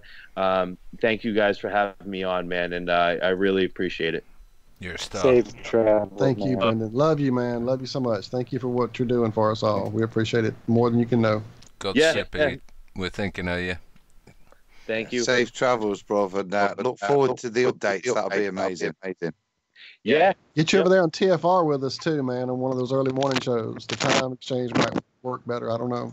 Ooh, it might. That's a good idea, Walt. We'll have to figure out what time zone you're in and see if we can't get you on over there in the mornings. That'd be great. I'll definitely 100%. Sweet. Josh, like I said, I'll keep in touch with you, Josh, on Facebook Messenger. I'll let you know what's going on, and I'll touch in with one of you guys on one of the Friday nights, because I'm not coming back until every experiment I've done is completed, and either I failed at it or I succeeded at it. But I have a list of experiments, and until I can't make it happen or make it happen, and come back with everything I need, I'm not coming back to the States until that's done. So probably I'll be back 30 days to 2 months. We'll see how long it takes for me to get everything done. But I will definitely check in with Josh on Messenger and see if I can get on for a Friday night down in Central America and give a shout out to everybody, let everybody know that I'm still alive and how everything's going. And God bless you all. I love you guys. I'll talk to you later. All right. All right. Bless you too. Right. At the very least, we'll get you on when you get back. I can't wait to hear about that. That's Yeah, super but exciting. get with us while you're there for sure. That's it. Watch your six. Be safe. And you do have lots of prayers and positive vibes coming your way. That's awesome. Yeah. What a warrior for truth that guy is. No kidding. So, Nathan, we had planned getting on Anthony Riley here in a little bit because he's got some plans. I was trying to finish up some schooling. And this is all sort of centered around the law. And I was wondering if you might be willing to weigh in a little bit. I know you've got some experience as far as that's concerned. Experience with the law. Yes. And the law, and just, did you not get into the law movement at all, sort of pre-Flat Earth? Were you not sort of involved in sort of the reclamation of rights and extolling the virtues of reclaiming that which is said to be law, doing away with the commercial law and trying to re-embrace common law? No, No? Maybe I got you confused with somebody else. I am completely screwed up. I don't know. Well, this could be really, really interesting for you because we're going to get Anthony on here in a little bit, and he's going to describe to us exactly what he's got going on. I know, Adam, you touched on it earlier, but I know it's going to be getting late for you guys here shortly, and I would like to maybe go up and get a little break. We'll play some Gravity maybe. And take Something occurred to me before we take a break. I meant to ask this early on, and then I completely lost it. Now I'm closing tabs again, and it came back up. Are you familiar, Nathan, with Brandon Walsh, I believe, the guy, the flat earther on Facebook that said he was going to be heading out to the edge with volunteers like literally this month, and then his stuff all got taken down? Do you know him at all in the Facebook community? No, I haven't seen any of his work. I don't know who he is. I didn't know anything about him until this popped up, and when I shared it with the group on Twitter, I went back to watch it, and his Facebook page is gone, and that video. Only if you've got it downloaded and saved do you have access to it. It's no longer on YouTube, so just wondered if you knew anything about him at all. It's really strange. No, it sounds about right, though. I mean, like, I'm banned right now from Facebook, and I don't curse. I don't insult people. I don't vulgar image or any of that stuff. I mean, I'm a choir boy, dude, and I still get blocked every 2 weeks, every 3 weeks. They'll ban me for a month over some comment that doesn't violate standards. So ridiculous. It's insane, bro. It's insane. The censorship is real. How long has the group been active? How long have you been doing that over there? Between 2 years, 2.5 years. Man, it's huge already. That's incredible, my friend. Just incredible. Yeah. And again, everybody listening, if you haven't gone over there and checked it out, I mean, you definitely want to be part of this huge community. And the conversations that I've seen going on there, and the comments and the posts are just inspiring for sure. Definitely. Nice. I'm glad you said that. Yeah, it really is amazing to see the transformation it's taken over that 2.5 years too. I'm pretty sure I've been in there pretty well the whole time, as I recall. I think I've been in there for quite a while, and I remember just the transformation, because it used to be a real clusterfuck once upon a time, back when we didn't quite understand, I think, just how vitriolic these ballers were going to get trying to just troll and badmouth and make life difficult. Derail and the whole thing. So it's really awesome just to see the organization and how, again, we can come together and decide we're going to do things a certain way and maintain that standard.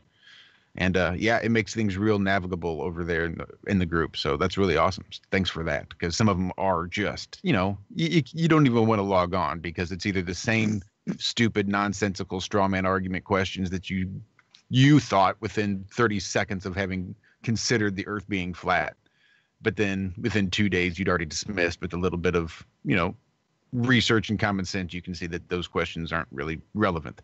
but you still got people coming on. So the way you guys sort through those and keep the trolls and the politeness, it really is an awesome thing to see.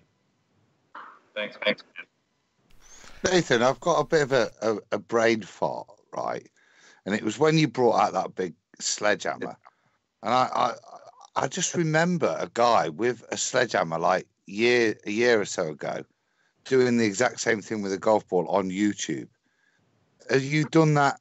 A talking flat Earth whilst bouncing the...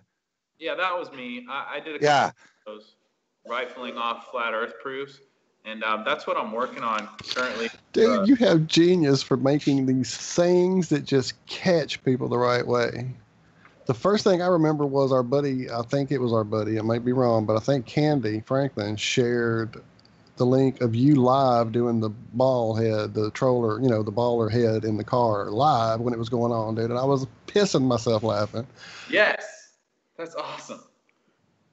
Shout out to I Spy Nesalies. Ipsy nasalies. Shout out to you, girl. There was one link to what I was going to ask on that, because I was looking for that video and couldn't see it on your channel there, but I just caught bilateral golfer and whole brain power.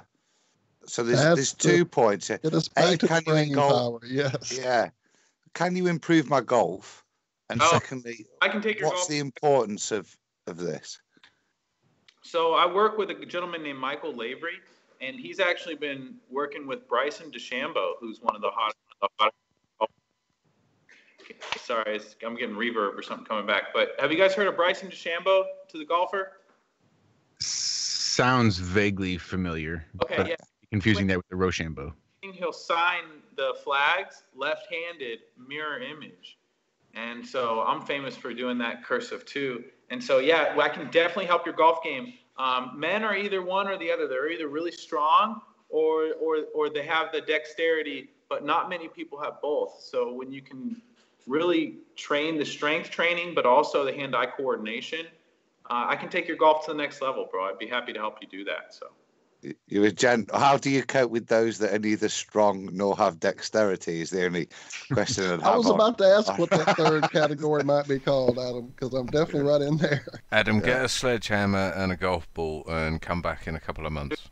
Most people can't. Honestly, there's such skills, man. There's such skills to be able to do that. Especially, I know you just kind of brushed over it, but it is it's a convex surface that you're bouncing that ball on, and to be able to do that is like awesome. You've got to become one with that surface. So it's like when you're bouncing on your hand, you understand where it is, but to be able to, I can't even do it with the end of a golf club. Do you know what I mean? Never mind something as. You need to have a look into, is it Wing Chun that, what's his name, DeBay does? Wing Chun, yeah. Yeah, sticky fingers, Wing Chun. I was about to start singing dance hall days. I got confused. Sorry. No, I play it with my dog. He's still a puppy and he wants to chew my hands off. So it's yeah, you play Wing Chun with the dog. Sorry, I'll shut up now.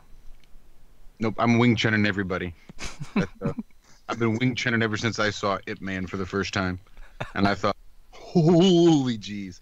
And that's just basic Chinese boxing. That's just like, two guys throwing. It's like Mike Tyson stuff over in China. It's female self-defense, but it was what's his face? Be like Bruce water. Yeah, Bruce Lee. Well, this isn't that kind of stuff, is it? This is left brain, right brain kind of stuff. And as I sit here trying to write cursive with my Nathan left hand. brushed on earlier, yeah. And I wondered if he was gonna. It was a lead to try and elaborate on that, because I've got great. Not sort of right, Nathan. If you're using both your left hand and your right hand in equal quantities, then you're exercising both sides of the brain. Yeah, we say ambidexterity is the holy grail of whole brain power. And so if you're using both hands, you'll actually find they did studies with left-handed people. They have 10% larger corpus callosums. This is the part of the brain that connects the left and the right hemisphere. And so what's happening there is a left-hander lives in a right-handed world. And so he's constantly forced to use his right hand, but then he goes back to his left. And what that does is that sends more connectivity along the bridge. So the corpus callosum connecting the hemispheres actually grows. So I don't tell people the goal is to be left-handed or right-handed, but the goal is to be ambidextrous, use both hands. Oh, that makes so much sense. So there's another thing too, is like the hands take up a lot of the surface area on the cerebral cortex. So if you look at someone who's doing cursive as opposed to someone who's playing video games or just typing on the computer, more of the brain is being lit up on a PET scan, positron emission topography. It basically looks at the amount of glucose being uptaken in the brain.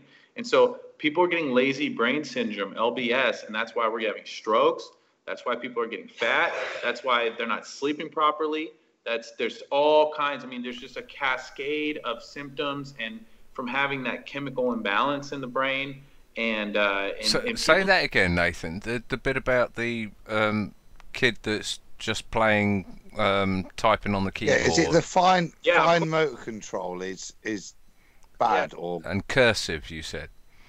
So your brain, think of it like a storm, right? It's all lighting up, and so when you're doing cursive, you're lighting your brain up like a Christmas tree. But when you're typing or you're just doing print or you're just playing video games, the brain is almost in like a daydreaming state. It's not being fully activated.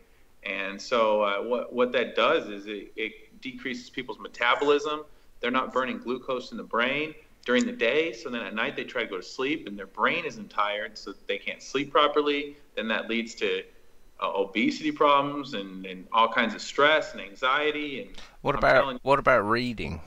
Is that a good brain train? Yeah, reading is great, but even better than reading is writing. Right. And we need to be writing more. And everyone, all we're doing now is tap, tap, tap, tap, tap, tap, tap, tap. We're very textually active, is what I call it. So and the notes you had in front of you, though, is that your handwriting? Yeah, that's my cursive right there. Hold on. Wow. That's like Shakespeare or something. That's fantastic. And that's with an ink pen. With your dominant hand or your non-dominant hand? Well, I can write with both hands. So I do left-handed mirror image writing also. There goes one of my golf balls. So let me show you guys what that looks like real quick. And this is part of the training, is it? Well, yeah, there's a lot of different things you can do. It's more like what do you fancy? You know, what do you want to get good at? Are you trying to get good at the violin or the guitar or the piano, or do you want to be a painter, or are you trying to get better at your bowling game, or do you want to play billiards? But I mean, was this something that you were I mean, did you have that beautiful handwriting before? No, not at all. No, okay. It's total chicken scratch. But I met a gentleman who's 57 years old, and he had the hardest, the most dense muscles on his forearms, his back. He was a walking brick. And I said, dude, how are you almost 60 years old and you're so strong and so dense? His muscles were like, they felt like they were touching metal bars. And I couldn't believe it. And I said, how do you get your muscles so dense? And he goes, Nathan, I don't lift weights. I build my muscles with my brain. And right then I just tripped out. I said, if that works, I'll do it. Yeah.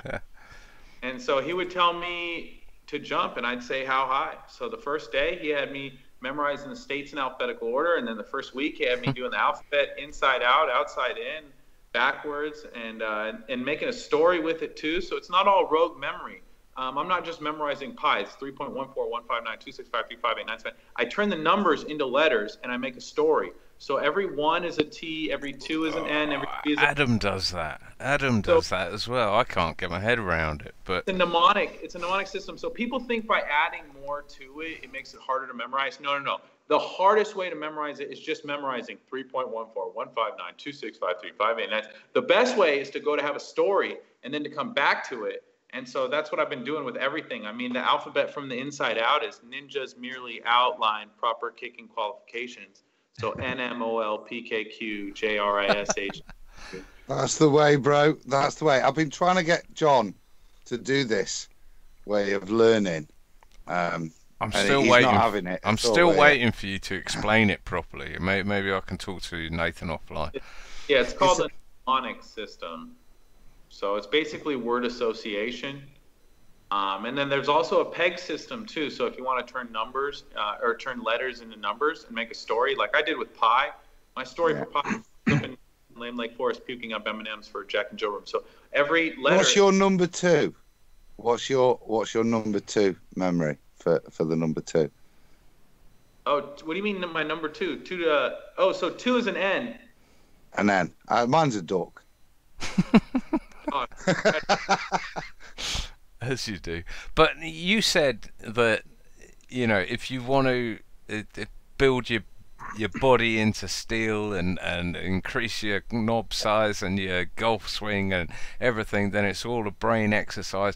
But you're not sort of saying that this isn't an easy route, is it? This isn't the path of least resistance. This is actually a bloody hard route to go, isn't it? But obviously you've got success from it. That's where the confidence comes from, is the achievement of doing it. And so, the journey is half the battle, half the joy too. So don't think that, it's a lot of work, guys. It's not easy memorizing 300 digits of pi or bouncing golf ball off a sledgehammer 300 times in a row. But I'm telling you, the benefits, I feel like a Spartan warrior and I don't go to the gym. That's what I'm talking about. I feel like a Spartan warrior. I don't drink Red Bull. I feel like a Spartan warrior, I don't even eat meat, guys. And my energy level's through the roof, and I'm not roid raging or anything. Like very relaxed and stuff. So this is how we were designed. Is back in the day, 200, 100 years ago, guys. There were sculptors and astrologers and lawyers and politicians, and they did it all. And now you meet people and they're like, I'm a carpenter. I paint houses. Well, 20 years ago, we all knew, those of us that are more than sort of 30 years old, we all knew at least probably 50 phone numbers for our friends, our own phone numbers, our bank accounts, our national insurance numbers, you name it. And now, I don't even know my own phone number. And here's the big problem, That's because you're getting old. We have really scratched the surface of this huge epidemic that's coming, is Alzheimer's and dementia. And people are losing their minds. And it's the technology and the video games and then all the substances and stuff, and then the fluoride in the water and the GMO foods. And aluminum and everything, exactly. Amen. The vaccines, guys, the brain is the fountain of youth. And every day people are just stepping on it and dragging it through the mud, and it's going to affect their quality of life too. And then people are going to think they have savings, and they don't have a savings once you have to hire someone to take care of you, and you can't take care of yourself anymore. It's just going to be a rude awakening. And so that's another one of my messages that I give people outside of the flat earth is the mind's a beautiful thing to waste, don't let it go to waste. So have you got like a playlist or whatever of this mind braining stuff? I've recently on Zach, who I don't think is here, but on Zach's Zach's here. Yeah, I'm here. Oh, right. I'm just about to talk about lock picking. I've just taken up lock picking. Oh yeah. And it's just the sort of thing you're talking about. You've got the left hand. Bloody addiction. The left hand is applying tension, or the right hand is applying tension, and you've got the lock pick itself, and you've got to be really, really delicate, and you're listening, and you're using all your senses basically. But those sort of things are not just memorizing states. What do you say to people who, like myself, who think I have a finite amount of brain power or a finite amount of memory space, and learning all the states alphabetically or pi to the 1000th decimal place is taking up space? There's no way. You have an unlimited, pretty much, amount of connections you can make in your brain. Okay. So I used to think the same way, guys. Like, I was no brainiac when I met my brain coach. I went to the beach to do soul searching that day because I lost my job flipping burgers. And I hadn't had a date in 2 years. I was the biggest nerd you could ever come across on Flat Earth. Biggest globehead nerd, video game player, couldn't keep his job flipping burgers. And I go and I met this guy, Michael, and he was the biggest stud. He was so intelligent. He was so well-spoken. And he just inspired me. And he said, Nate, you could be mediocre the rest of your life, or you could be all-star. And I said, hey, dude, I want to be an all-star. Sign me up. And so whatever he said to do, I did it. And I had so many benefits, guys. You guys wouldn't believe it. So within the first week, my hair got softer. And I asked him why that happened. And he told me, it takes a lot of positive volition to move blood around in the brain. And so for 25 years, my blood was kind of just pooling around my amygdala. It was kind of just staying at the base of my brain. But once I started doing all the brain training, it was moving it around all the outer layers of my brain. And so my hairs were getting more nutrients than prior. And I started tripping out. I go, wow, this is like whole brain power conditioner for your hair. And then I lost wrinkles around my face and stuff. And he told me, one, it's improving the collagen in my skin. But two, most people, their brain actually atrophying, shrinking. And so those eyeballs are being sucked back to the occipital lobe, which is in the back of their brain. And that's why you get a lot of the crow's feet and then the really deep, dark circles around the eyes. And so then check this out. Within a week, I lost 10 pounds. And I called him. I said, why am I losing weight? I'm doing this to get bigger and stronger. And I'm shrinking. And he told me, Nate, you're just cannibalizing fat off your body. The brain is a generator, and it can burn up to 20 to 30% of the calories that you intake, even though it's 2% of your body weight. And so when I started turning on this generator, I woke up about the 6th or 7th day starving. And that's when I had depleted all my fat reserves. And I remember feeling like I had cut weight for wrestling for 3 days. And I was like, why am I so hungry? I called my coach, and he goes, now's when you start stacking muscle, bone, ligament, your body depleted all those fat. And so from then, I put on almost 60 pounds of muscle, just training with the hammers, training my memory, because I had this increase in juice running on my endocrine system that I had never had. And so, like, oh my gosh, it's extremely exciting, guys. It's very, like, magnetic. I'll tell you what, Nathan. I'm currently sort of side amused by designing a gravity-fed heating system in the house. And I know, as bizarre as this sounds, there is a connection here. It's the same sort of thing. I was going to say, how the fudge? Well, your brain is like, the way I'm seeing it is that your brain is like a boiler. It's like the boiler in your house, and if it's turned off, there's nothing going on. There's no circulation. But once you start using it, you start generating electricity. You start generating heat. And the convection process starts working within the body, and things start circulating just like a radiator in a room. You heat it up and the air in the room starts circulating and everything starts moving. And I honestly think you're onto something. I think we've put our brains on standby. Amen. And therefore they're not generating any electricity, any power, any heat. There is no circulation in the body, and once you get something going, even if it's your heart or your brain or something, to generate that sort of electricity and that heat, then the circulation starts moving, and then all things start changing in perspective. I don't know if I've just gone off in a rant, but there you go. Yeah, that was good. Yeah, that's exactly. We've actually been joined by Anthony Riley. Our own Spartan here. That's right. Hola. How's it going, Ant? What's up, Anthony? Welcome, my friend. Good to Midland. I'm in the middle of a transition that I was never really expecting to do, and I don't know. I kind of looked at something, and I was inspired a little bit by Jaren, because it dawned on me when Jaren made his application to NASA for his video for his moonwalk thing, his golfing thing on the moon.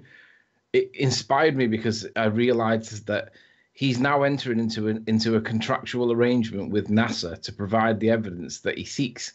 even though it was for a fee, they've got to do what he's asking for, and they've agreed to do it, and they've got to do it, right? And it's it funny you dawned on should me. say that. I've always thought that as well, and there is legal consequences to this, without a doubt. Sorry, carry on.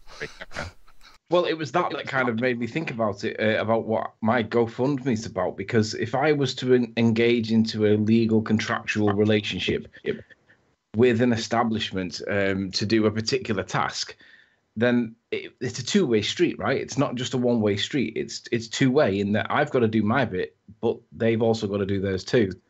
And I started to look for courses that I might be able to use my skills that I've got so far and see if I could apply them across a multi-platform or a different platform to see whether or not I could find a university that would offer a course in a particular way.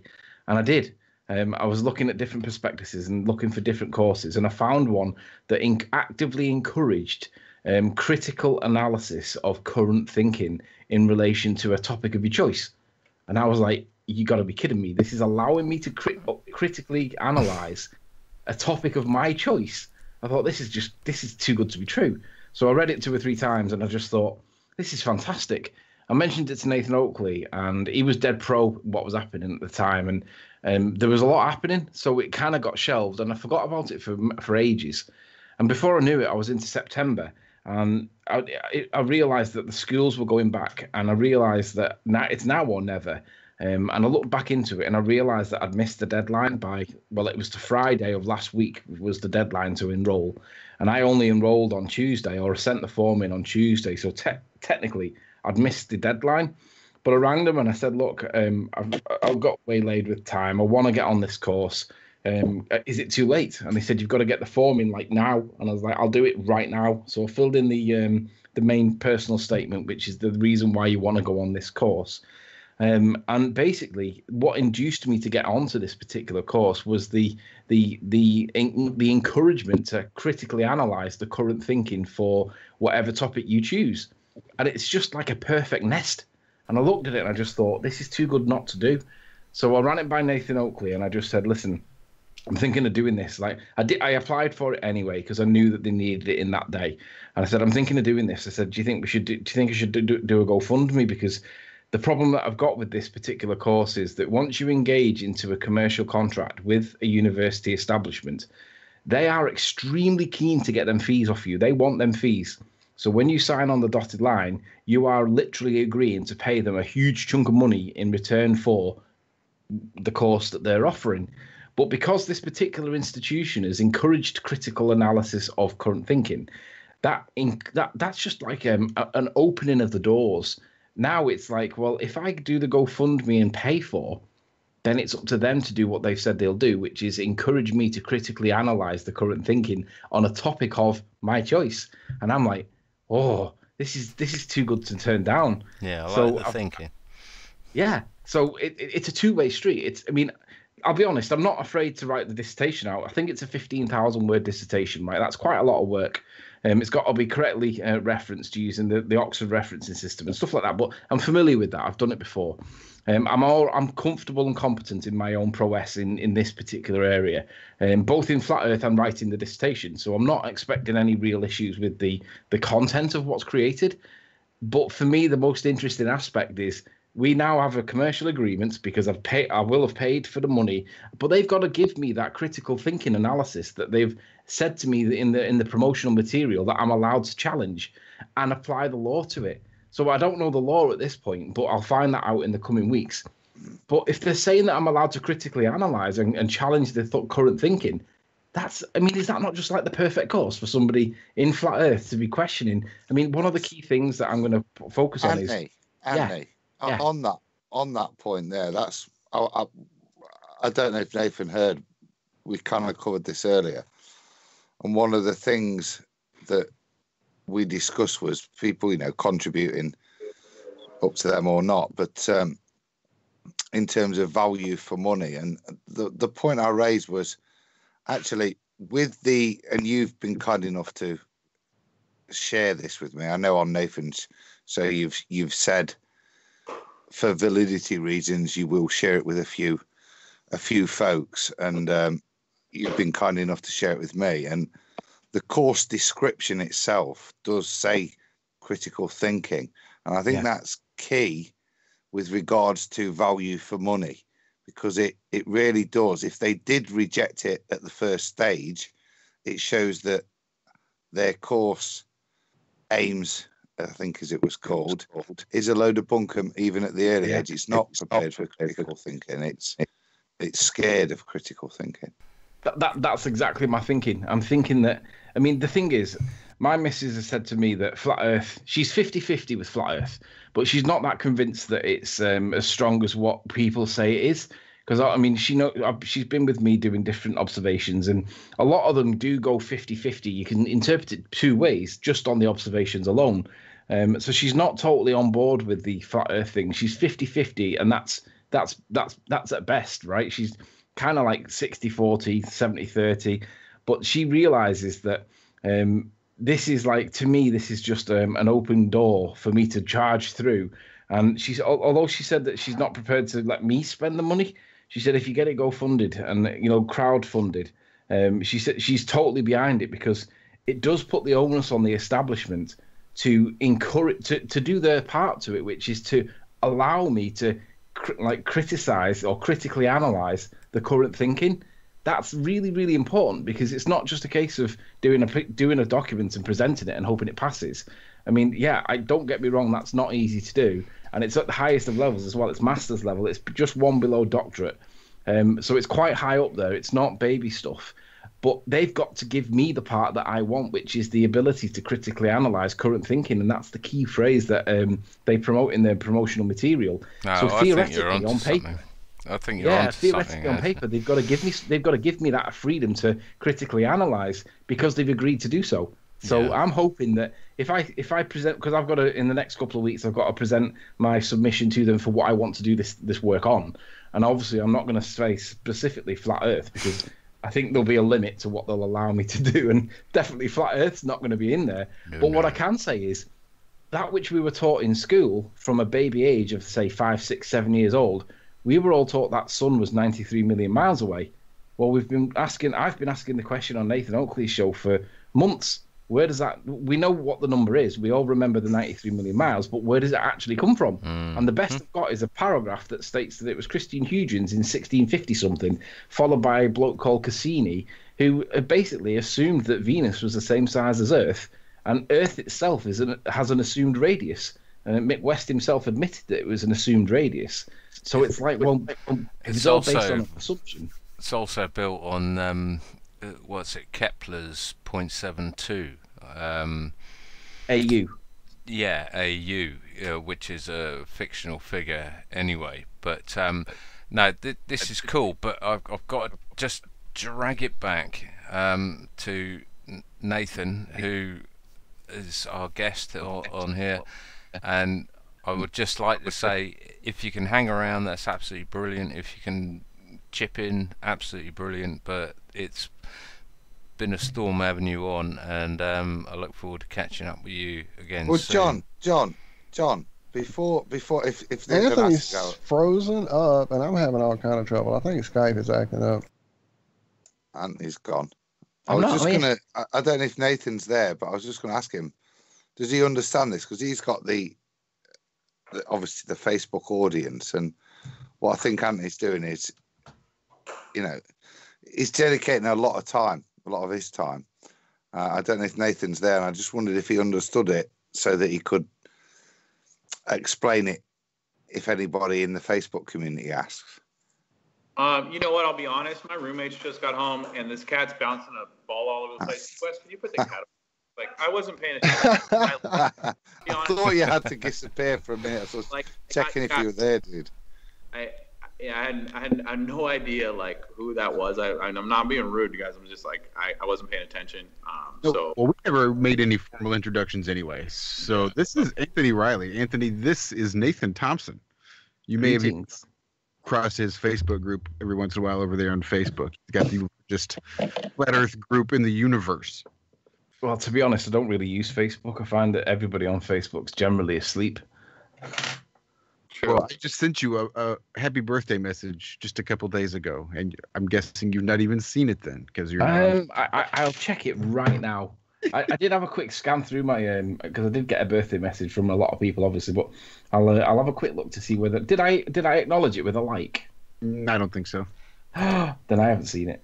That's all right. I don't really use it, to be honest. It's like It's hard. This is what I was saying, Anthony. I don't use it, but when you look at the numbers that Nathan's got there, it really is, I think, from my ignorant perspective, you know what I mean, something that we should all be tapping into and not just sitting in our little YouTubey boxes. Nathan, here's a question for you, mate. Have you thought about moving away? Have you ever felt threatened by Facebook and thought about moving away from it? Yeah, lots, especially since I'm being blocked all the time.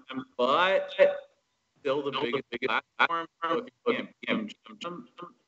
So, cross the bridge when we get to it. But right now, everyone's still on it every day. So I think it's the best way to reach people. But don't you think that the people that are on it are basically so indoctrinated by the system that they kind of eat, sleep, Facebook, eat, sleep, Facebook? My friend, if you think people on Facebook are asleep. Well, I know that my people on Facebook are.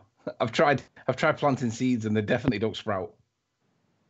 See, I was the same way, Anthony, and I realized that, like VR goggles from Z-Proxy or Stan Smith, Cosmic Surfer, Facebook should be a tool. If you try to use Facebook for entertainment, you're going to make yourself sick. You need to keep it in limited use and use it as a tool. So if you are a little bit picky about the people with whom you interact, that's usually the main thing about Facebook, are the fucked up algorithms. I used to think, I agree, Josh. I used to think Facebook was a scary place to be because I didn't know what buttons to press without alerting old girlfriends and weird people from my childhood that could just come on and talk to me. But I thought it was probably full of weirdos and creeps, but that all changed when I met Nathan tonight. So thanks, Nathan. You restored my faith in Facebook is not full of weirdos and creeps. Not that I'm condoning Facebook or anything, but I would condone something similar that is not corporate controlled. And I know I'm hypocritical because I'm mainly on Twitter, so there you go. We need something of our own. Yeah, that'd be nice. Right. Truth Tube platform. Truth Face, Truth Book, something. Truth Face. Good. Book Face would be worth doing. Book Face the other way around, just to be defiant. It's like when Eric Cantona used to put his collar up in football, just to be awkward. Hey guys, can you hear me? Well, I think with anywhere else. Yeah, we can. Oh, Yeah. I'm sorry, Nathan. Go ahead. It's all good. I did want to hear what Anthony's project is, like, just in case anyone did ask me any questions. But I will say, like, I've never been a fan of GoFundMe's in the Flat Earth community because, like, if we can't do it ourselves, we shouldn't be doing it, in my opinion. Because asking for money in the Flat Earth, like, for a theory, guys, that's been proven for 5,000 years. Like, what do we need money for, really? Like, get these guys out there and go look at water themselves and get a laser. Like, they need to stop being lazy and expecting, like, us to have, like, to fork out all this money and, like, go find an edge or something. And, like, it's just ridiculous, like. I couldn't agree more. Yeah, I think the thing to say about this, the thing to say about this is that what Riley's doing is, I mean, anyone can prove flat Earth and stationary Earth to themselves. They can prove it to the neighbours. They can do whatever. But what Anthony's doing, Riley, is going through their channels. Now, I've thought about doing this as well, but couldn't stomach it. So I've got all kudos to you, Anthony, for actually being able to stomach going through their channels. But unfortunately, going through their channels requires funding.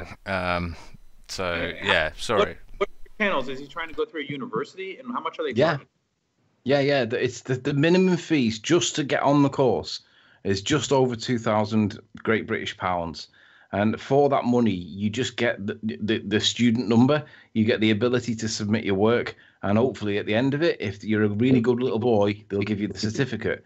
Now, I'm not really interested in the certificate, and this isn't really about pride or ego. This is more about using their system and trying to put something through that they're encouraging me to do by their blurb in their promotional material and seeing whether or not it actually does what it says on the tin. Now, my call me a bit crazy in terms of conspiracy, but my thoughts are, yeah, they'll give you the freedom to do what you wish, but when it comes to actually doing it, you'll have to toe that party line. I do actually realize that there is a realistic chance that they will say no for whatever political reasons. And on that basis, I mean, it's not that I couldn't afford this money. It's that I don't want to spend this money on the chance that it might not actually work. I heard, I think, between the lines, the truth tonight. And I hear Nathan's objections or concerns or whatever. But I did hear the truth tonight. I know you're kind of prepared to put in the hours, the effort, the work that it's going to take to fill in the forms for this submission.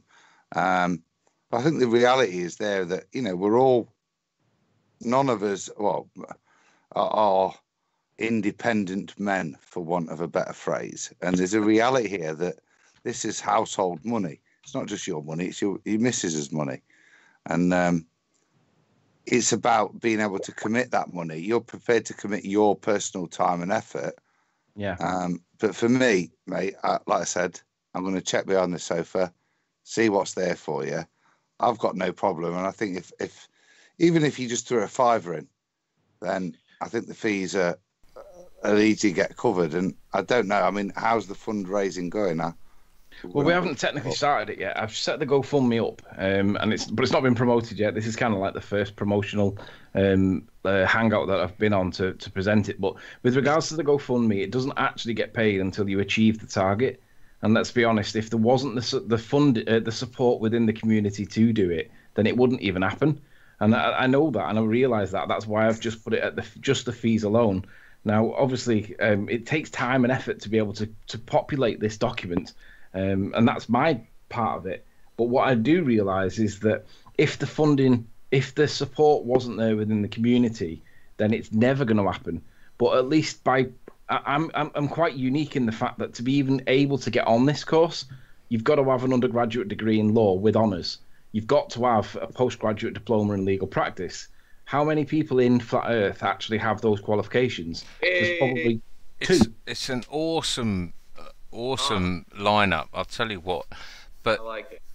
To anyone, let's just assume that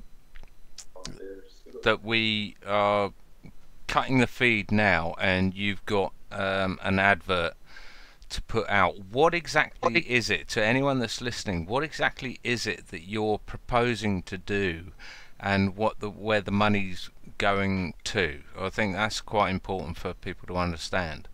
In its simplest form, it's the money's going to a university establishment to allow me to sit this course that'll allow me to pass the master's degree, which I've got most of the credits for towards anyway by my previous qualifications. And the idea is that they're encouraging critical analysis of current thinking in regards to any topic of your choice.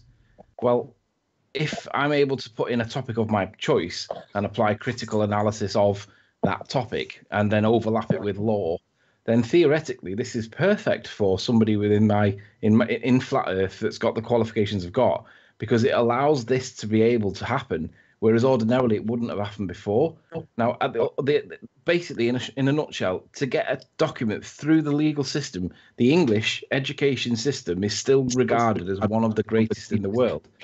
If that happens, then if it comes through the other side and it doesn't fail or flunk for reasons that obviously may be conspiratorial, then it means that in theory we've then got a peer-reviewed document by solicitors and barristers that are legally trained, in evidence and quality of law, like credible evidence. Yeah, That's the one thing that we're always criticised for not having peer-reviewed documents, right? This would then be peer-reviewed. In their system. I mean, almost In everything their we system, we put out is peer-reviewed. But just as a side note, of personal experience anyway, doing the course and even getting to the point of doing the dissertation and having it agreed and everything else, in the hope that it will get published.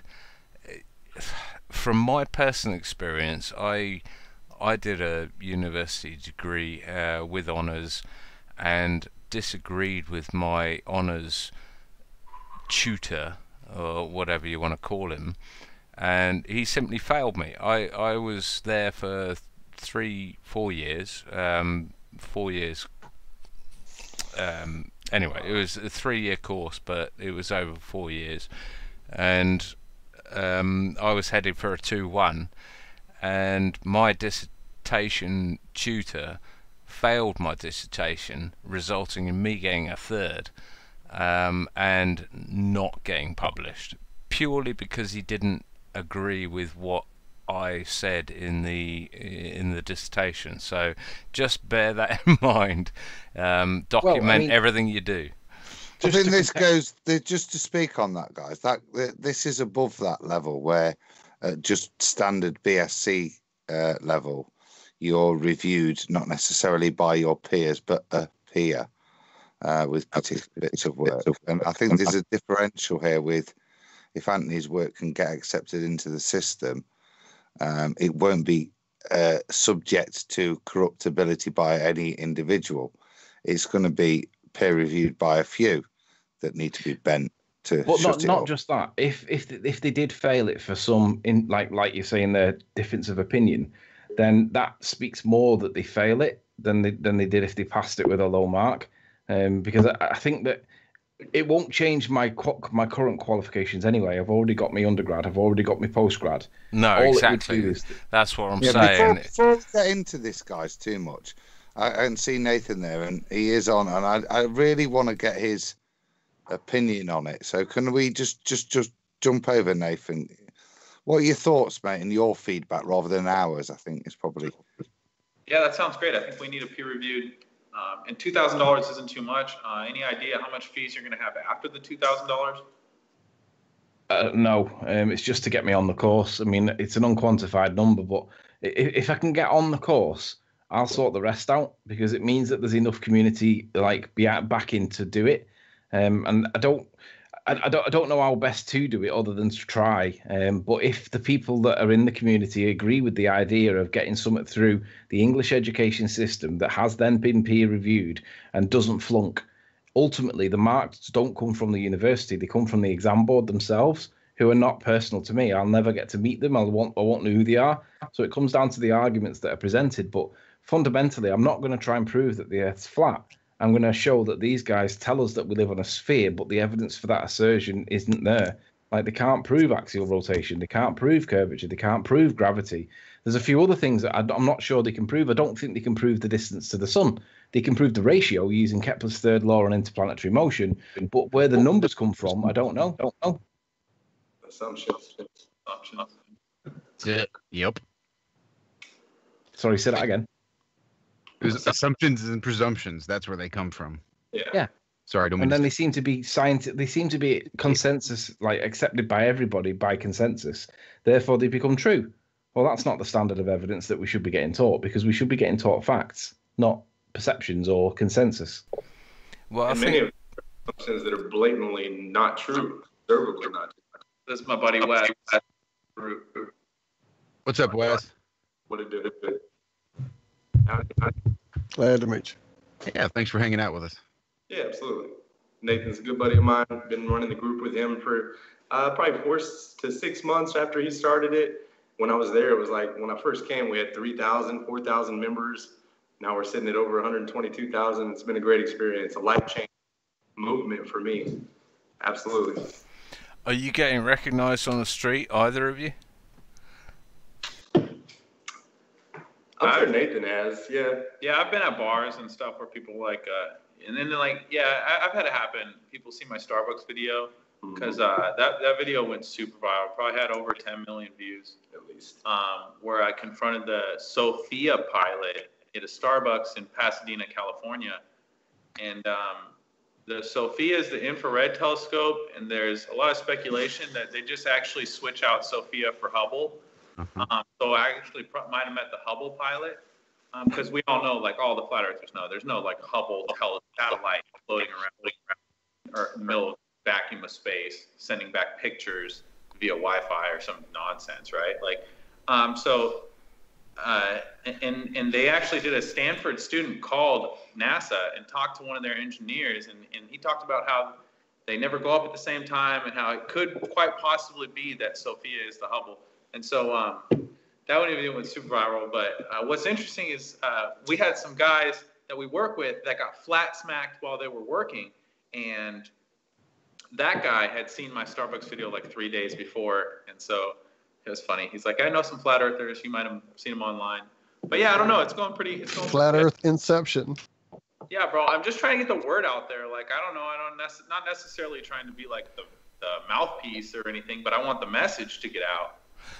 That there's a community of flat earthers, and we're doing experiments, and NASA's lying about everything, and it's the freaking craziest, most entertaining reality show you've ever seen. So hold on, Nathan. The guy you spoke to in Starbucks or whatever, that guy you to all intents and purposes, to anyone looking at the video, you were harassing some old bloke in Starbucks. But that guy, are you saying he was a Sophia pilot? I mean, Sophia as in the... He's on the NASA.gov website. His name's Manny something with an E. He's a certified Sophia pilot. So all the technology. And guys, I didn't start out harassing him, okay?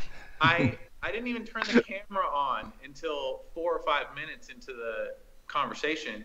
And by then it was clear that he was being deceptive and that he didn't want to talk to me anymore. And so once he did that, I said, all right, I got 20,000 people in this flat earth group, and I got this NASA employee. I didn't know who he was at the time, but, you know, leave it up to the flat earther. Within a few hours, they're on the NASA.gov website, and they're screenshotting his picture and sending it to me. And so yeah, he's actually jumped on YouTube comments and said, like, how he thinks he deserves royalties for how viral that video went. And I'm like, dude, you didn't even record the video. You know what I mean? So he wants a slice of the pie? Yeah. Is he serious? Video. Oh, we had over 1 million views on my friend's Flat Earth Talk channel, and they pulled it and gave us a strike for bullying and harassment. But the videos with over 1 million views of other people making fun of me are still up. And it's like, yeah. Bullying and harassment. You know what I mean? So what's funny is people who make fun of me don't know my. They're like, oh, look at this crazy flat earther in Starbucks. Oh, he's talking about people drowning in space. What's that all about? I don't know. Well, let's keep watching. You know, and I'm like, come on, guys. You have over 1 million followers and you don't even learn my arguments. Like, people should have a responsibility to at least learn both sides. To investigate before they condemn. Absolutely. Yeah. So, but yeah, man, it's been an exciting ride. And then I did a Barcroft video. Barcroft's one of the top 20 YouTube channels, most viewed YouTube channels in the world. And they did a documentary about me. They kind of tried to spin it and make fun of me, but that got posted on like New York Times. The New York Post posted it, and then that got shared by a ton of people, man. Like, it was crazy. I remember seeing like Bam Margera shared my Barcroft video. Like, and these are like really stuff. So he's about to be in my area at a comic book convention. So if we decide to go, I'm gonna have to ask him if he remembers that video. That's awesome. Nice. So real quick, let me tell you guys that when I was like 12 years old, I remember I had a conversation with God, and because I had some Christian friends that would tell me like, oh, God loves you and this and that, and I was like, oh, that is so stupid. I remember talking to God, and I remember saying, God, if you were real and you loved us, you wouldn't put these billions of light years of space in between us and you, you know? Like, I don't put space between people I love. That doesn't make any sense. So For like almost 8-10 years, I was an atheist. And then I started reading the Bible and like getting into it, and prophecy and equidistant letter sequencing. Like the damn thing is code. Like from outside our time, coding it's incredible. It blows me away. And then I researched that for 5 or 8 years, and then I started doing the brain training for another 5 years. And then I learned flat Earth from my brain coach. And this is what was important too, is like I had to learn it from someone reliable, because like I heard B.O.B. the rapper was a flat earther, and I blew him off. I was like, wait, this guy just must be smoking really good weed or something, like to think the earth is flat. He had no credibility with me, but my brain coach, he'd already helped me grow taller in my early 30s. He'd already helped me put on 50 pounds of muscle without lifting weights. Like he'd already changed everything about my life. And so when he told me, Nate, look into flat earth, I was like, well, what do I need to look into? And it took me 3 days of like almost not sleeping at all. And then I was like, I got to do my own experiments. And then I went on my quest to like do my own experiments. And I remember I kept getting kicked out of Facebook groups and stuff. And my friend goes, well, why don't you just start your own? And I looked at him and I was like, all right, man, let's make the best Facebook group we can possibly find. So we made some rules, and we've been enforcing them like nobody's business. And that's one of the reasons I think like the group is just so phenomenal. Like it forces people to think, because everyone has such a Pavlovian response, like a knee-jerk reaction, that they're not just regurgitate curse words and insults. Like it makes it really interesting and thought-provoking. And I mean, our block list is over 10,000 people. So like that many people have come in and like just freaked and like, that's cool, you know, like, cause everyone needs to rip that Band-Aid off. So if it's the first or second time, like they're not going to get it. But over time, you know, like this awakening, I think it's real spiritual. Like people are going to learn where we live, because you can't keep God in the dark forever, you know, like. And Nathan, what is that YouTube channel again? What was I talking about? You were talking about your group. I'm sorry, what? Said you were talking about your Facebook group. Oh, yeah, the Facebook group's not a YouTube channel. The Facebook group's the official Flat Earth and Globe discussion. Oh, I'm sorry, yeah, Facebook channel. Yeah, Facebook channel. It's official Flat Earth and Globe. My YouTube is it used to be Zetetic Astronomy. I just changed it to Nathan Thompson, because that's like what most people know me for. It's just my name. And then I wondered how I was already subscribed to you. That would explain it. And then my Instagram is The Globe is Flat. So if you guys got an Instagram, follow me on there. But yeah. What else you guys got? Any more good questions or what? So you a single guy, Nathan? Yeah, my girlfriend dumped me like a week ago. I finally stopped crying like yesterday. I know, man. It's like the only love I've had on Flat Earth, like a real love. Like it was tough, dude. I got done like that earlier, Josh. I was saying, "Where's John?" And he went, "Oh, I've been to a funeral." This was a question you wish you didn't ask. It's best. Yeah, I'm sorry about that. Yeah, shit happens.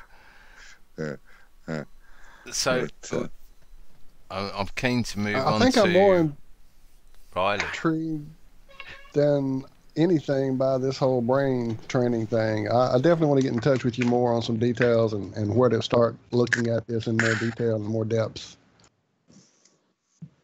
Yeah, guys. I mean, let me know. I can get you in touch with my coach, and you can start doing some consulting. I mean, his fees are reasonable, but like the results are incredible, guys. If you want to like be in the moment and live your best life and like have memory where, you know, in the Matrix when Neo downloads stuff and he's just like, I know karate. Remember that? I do. Oh yeah. Okay, so like that's what it's like having a really good memory. So people are like, why would I train my memory? Why would I want to know pi or the periodic elements or states in alphabetical order or 2 to the power of 30 or all? It seems stupid, but it's like the Karate Kid. He said, how am I going to be a ninja? He gave him a towel and he said, wax off. And sometimes it's like, hell yeah. So. See, I think John needs at least a little bit so that he doesn't have to record everything and then listen back to it the next day. This is John Savage there, Nathan. What? Historically, you'll speak to him the next day or a couple of days later, And he'll say, I don't remember it, I've not listened back to it yet. So he could certainly do with your help, mate. It's because it wasn't important. You see, I format my brain every night. You know, I wake up in the day and I go, I know plumbing. You know, I know how to solder a pipe. And that's what I do. Yeah, so I know exactly where you're coming from with matrix brain training stuff. You know, there's nothing I do online that is just a waste of time or entertainment. Well, very little. It's all about, you know, how to pick locks and open, you know, install heating systems and plumbing and shit. But yeah. Yeah.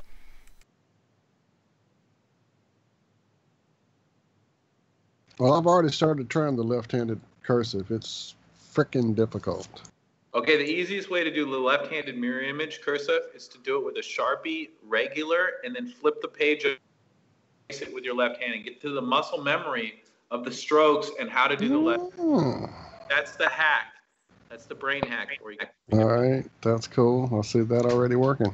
Yeah, that's a good hack. Hey, let me promote some stuff, guys. In Denver, we're doing a Flat Earth convention. I don't know if you guys have heard about that with Robbie Davidson, Rob Skiba, Nathan Roberts will be there. November 14th and November 15th in Denver. And then this weekend, I'll actually be with Robbie. Nathan, you're speaking there, aren't you? Yeah, I'll be. I was going to be the first speaker, and I think they moved Rob Skiba in front of me, and so I think I'm second right after Rob. And you got Bob Nadell and Jeranism and all sorts going up there, aren't there? Bro, Robbie did such a good job in North Carolina, guys. I was waiting to stand up, call everyone a shill, and walk out of there. No, I'm serious, dude. I was not going to stand for any shillery at the internet. I feel you. That's awesome. And it was awesome, man. He did a good job. Everyone was on point. I'm saving my pennies, Nathan, for a trip to try and get both there and to see Walt and Josh. I think we're all going to have to meet up in Denver. That sounds like a plan for sure. Are you planning to go, Anthony? You got any hope of going? Yeah, Alex the Conspiracy. When is it? It's November 14th, 15th. Alex the Conspiracy Music Guru is going to be there. The guy that makes TGI flat. Yes. Yeah, November's not going to be good for me, because it's quite early, and that's when that course is due to literally, I'll be kicking in on that course, and I'll not be able to miss it. Oh, that's true. You'll be a schoolboy by that point. Damn. Freshers week. I resent the schoolboy bit. I mean, I'm a mature student. I'm being a dick. You know this. I'd love to go, but unfortunately, America, or at least North America, is off my world trip because they take biometrics. I feel you. So bollocks to them. And by biometrics, you mean they scan your eye, your fingerprints? I don't know what the hell they scan, but it's biometrics to me, and they can piss right off. Eyes, fingerprints, facial recognition, gait recognition. Guys, that's a funny story. I just went to South Korea to share Flat Earth for a convention out there, Seoul, South Korea, and I went with Seoul, whatever, Seoul. So I went with Marble and Clark Bernard. Do you guys ever see D Marble? He went on the plane with the Spirit Level, and he's got a pretty famous YouTube. I met him in Oregon, man. He's a energetic dude. That's a powerhouse of a guy. You need his Spirit Level, haven't you? Yeah, the Spirit Level's here. It made it to me through Joey, a buddy of ours in New Orleans. He's really cool. And so what was funny is every time we go through the airports, like anytime we went through scanners or something, they were blowing up. We couldn't figure out why. Like, we thought we were going to go to jail for sharing Flat Earth or something, but it was funny too. Like, it would be one of us, we'd set the buzzers off or something. We'd ask them, like, what's that all about? And they're like, oh no, never mind. They're like, just go ahead. We're like, why are we setting off every scanner in the airport, dude? It was really weird. But yeah, they told us had that it set to y'all's DNA code, man. Maybe they have scanners for people in South Korea said that South a waiting person walk like there at the convention stuff. So how big was the convention in South Korea? That's amazing. Somehow I missed this. Oh no, I can't believe I missed it. 250 people there. It was pretty big. It was like a big coliseum. It was packed. They gave everyone like shirts and posters and booklets and stuff with all kinds of information about everything from, vaccine injury to 9/11 to moon landing, flat Earth, all these little booklets, man. It was so well done. I couldn't believe it. Like all these millionaires from South Korea were getting made fun of in the news. And like, how your honor in over in Asia, like it's a really big deal, like you disrespect my honor, so they got online and they were all sad about it. They had a conference to like show up the news just to prove that it was legitimate. And they did a good job, bro. It was packed. And then they took us out there, a hotel, travel, food, all the nicest restaurants. They got us a suit, like jewelry. Like I have a $1,000 water filter they gave us. Like, dude, we're talking. That's crazy. That's awesome, man. About flat Earth, guys. Like, what? That's crazy. So they paid for you to go to South Korea? They paid me. They gave me cash to leave with, and then they sent me money last month, like almost $1,000 last month. Dude, these people are amazing, amazing people. Like I was the only speaker that really spoke about scripture, and I'm telling you, 20 people came up to me and they were like, "I'm Christian flat earther. I'm so happy you're here." Who are these people? Who? Dude, flat Earth is big in South Korea. Is there a channel they have or some way we can see what they're doing? Because we definitely want to get the word out there, man. I mean, we definitely like to highlight things that obviously not many people know about here. Damn. Yeah, the guy who put the convention on, his channel's Kill Your TV on YouTube. It's Kill Your TV Volume 5 or Kill Your TV or something. I love it. One of my favorite hashtags. Guys, I have my speech for the South Korea convention on my YouTube, and the translator was 20-year Yale professor who taught music. You can't even make this stuff up, dude. Okay, so 20-year Yale professor taught music, and his translating was impeccable, like perfect. So, and then sometimes I'd say something, and he'd just run off for like 2 minutes, and I'm like, all right, go for it, buddy, And then sometimes I'd say things like, I told him about airplanes, how they're not really using jet fuel to fly, like just to start, and how they say they keep it on the wings and everything. And he looks at me and he goes, "Are you serious? I never knew that." And then he starts translating to him and stuff. And I was like cool, like I translate from 20 years in Yale. It was like, wow, he was so excited to like learn more about conspiracies and flat Earth and what the real science behind everything, That is awesome. Yeah, it was cool. I've got a quick question there on that. You mentioned they come up to you talking about being Christian or whatever. Is the flat Earth movement over there? Is it part of the Christian movement over there, or is it more widespread, or is it? The Christians need to wake up over here. They don't even know what the hell they believe in with their Bibles. So the flat Earth is a scientific movement at this moment, but it's leading a lot of people to God who were atheists and believed in a spinning ball in space. But I think they're unique and separate. But one leads to the other and vice versa. So, but yeah, Christians. You want to speak on that, or? Oh yeah, no, I would. I know. Don't be afraid, is what I mean. I mean, there's no issues here. We were all of different persuasions, but if you want to share it, then by all means do. Do you know what I mean? I think it's important. I think for all of us, a lot of us start out as, well, I did start out as a evangelical Christian through training, become atheist, and through my disproof of evolution and flat Earth, we all come back to God. It's what. Yeah. Well, the good news is very familiar story. Well, let me just ask. I was brought up Christian, and I went through the agnostic phase too. Does it necessarily bring you back to Christianity? I mean, what I mean is, I realize that we must live in a created realm of somebody somewhere, some divine intervention has done what we live in. Yeah. But does it follow that it's necessarily the Christian God? Could it not be the Islam God or the Islam Muhammad or whatever? Do you know what I mean? There's many other religions, but does it necessarily mean that it's Christianity that's the one? It's a petri dish. Yeah, it could be. Yeah, no, I just think Jesus is Lord, man. I've looked at the scripture like the no other religion has the prophecy and I don't know. There's too much in the Bible to look at it and say some people just made this up, you know, or it's close, but this is not right, but yeah, flat Earth doesn't have to lead to Christianity. It doesn't have to, but I think the ones who are meant to figure it out will figure it out.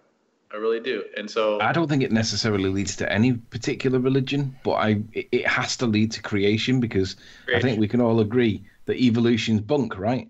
We didn't come from a cosmic explosion where everything exploded into this what we all live on. That did not happen. Whatever did happen must have been created by somebody, whether it's Christ or whether it's God or Muhammad or whoever you worship, right? That's a moot point for me. It doesn't necessarily follow that it's the Christian faith that it leads to, but that doesn't mean it doesn't. It just means that I need more than that, more than just the fact that we're created to lean to any particular religion. Because I mean, it could be somebody that's just like significantly better than us that isn't necessarily God. Do you know what I mean?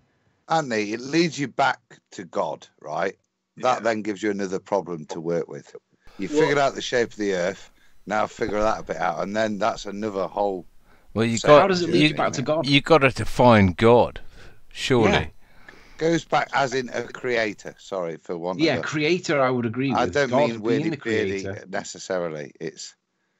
But to me, it leads you back to the fact that there is a creation, we have a creator, as opposed to the position where the indoctrination of the system constantly forces you into a way of thinking that wants you to think you are a monkey's uncle. Well, fuck the monkey, mate. A fish, an amoeboid, a blob of nothing. But the problem is, though, this is where we need well, go ahead, Anthony. The problem with that statement is that that's when you're speaking to a white Caucasian male. But if you're speaking to an Arabian bloke, he ain't going to come back to the Christian God, right? He's going to come back to something else. And the bloke that lives in Israel is not going to come back to God. He's going to come back to something else. And I think it's a really dangerous thing to suggest that it's religious-based, because that means you're picking a football team. And we're all going to, if it ends up being a fight between the religions, which it definitely would be if religion is pushed in some way, then I don't think that necessarily God is the way to. I'm all right with creation. I'm all right with it being some divine intervention that's a bit greater than us. But is it necessarily God? Because somebody would argue that it's Allah or Muhammad or somebody else. And how would you? Then it's going to end up being a war. It's going to be worse than what we currently have, surely. Amen. I always think, dude, on that, I'm not Christian, but it's something that I always pondered, that kind of what's the right path. And the thing I'd always say is little quotes. I don't do Christianity, but I do believe the teachings of Jesus are profound. And in a lot of it, there's always answers. And I think he says something like, in my Father's house, there are many rooms. And I think that's sufficient for me to know that you don't need to. The quest has to be true, not necessarily the nominated path.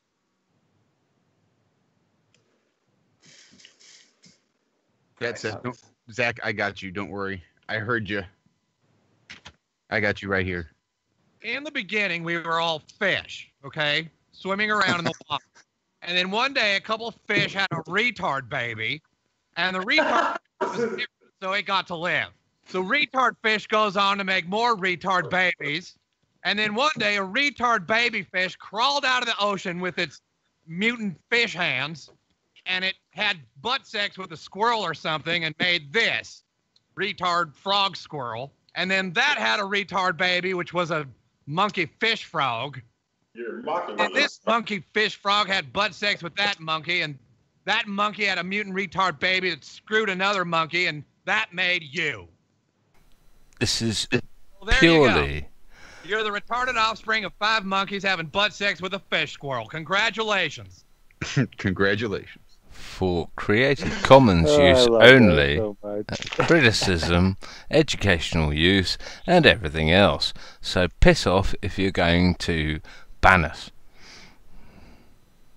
No, but that's pretty. I mean, South Park is usually pretty accurate about their when they say stuff like that. That's kind of the whole basis of evolution right there, and how Yeah, it there's quite a works. few good sentences in The Simpsons as well. They say some things that are uncannily accurate. Oh gosh, have you guys looked into, now that you're awake to flat Earth, isn't it amazing how much music, TV, and cartoons have flat Earth? Everything. Everywhere. Everything. Fun Yeah. fun. Do you know, I was watching a movie with the missus tonight. It was with Tom Hanks. I've not seen Tom Hanks since he did Castaway, but he was in something recent that was like 2016, I think it was.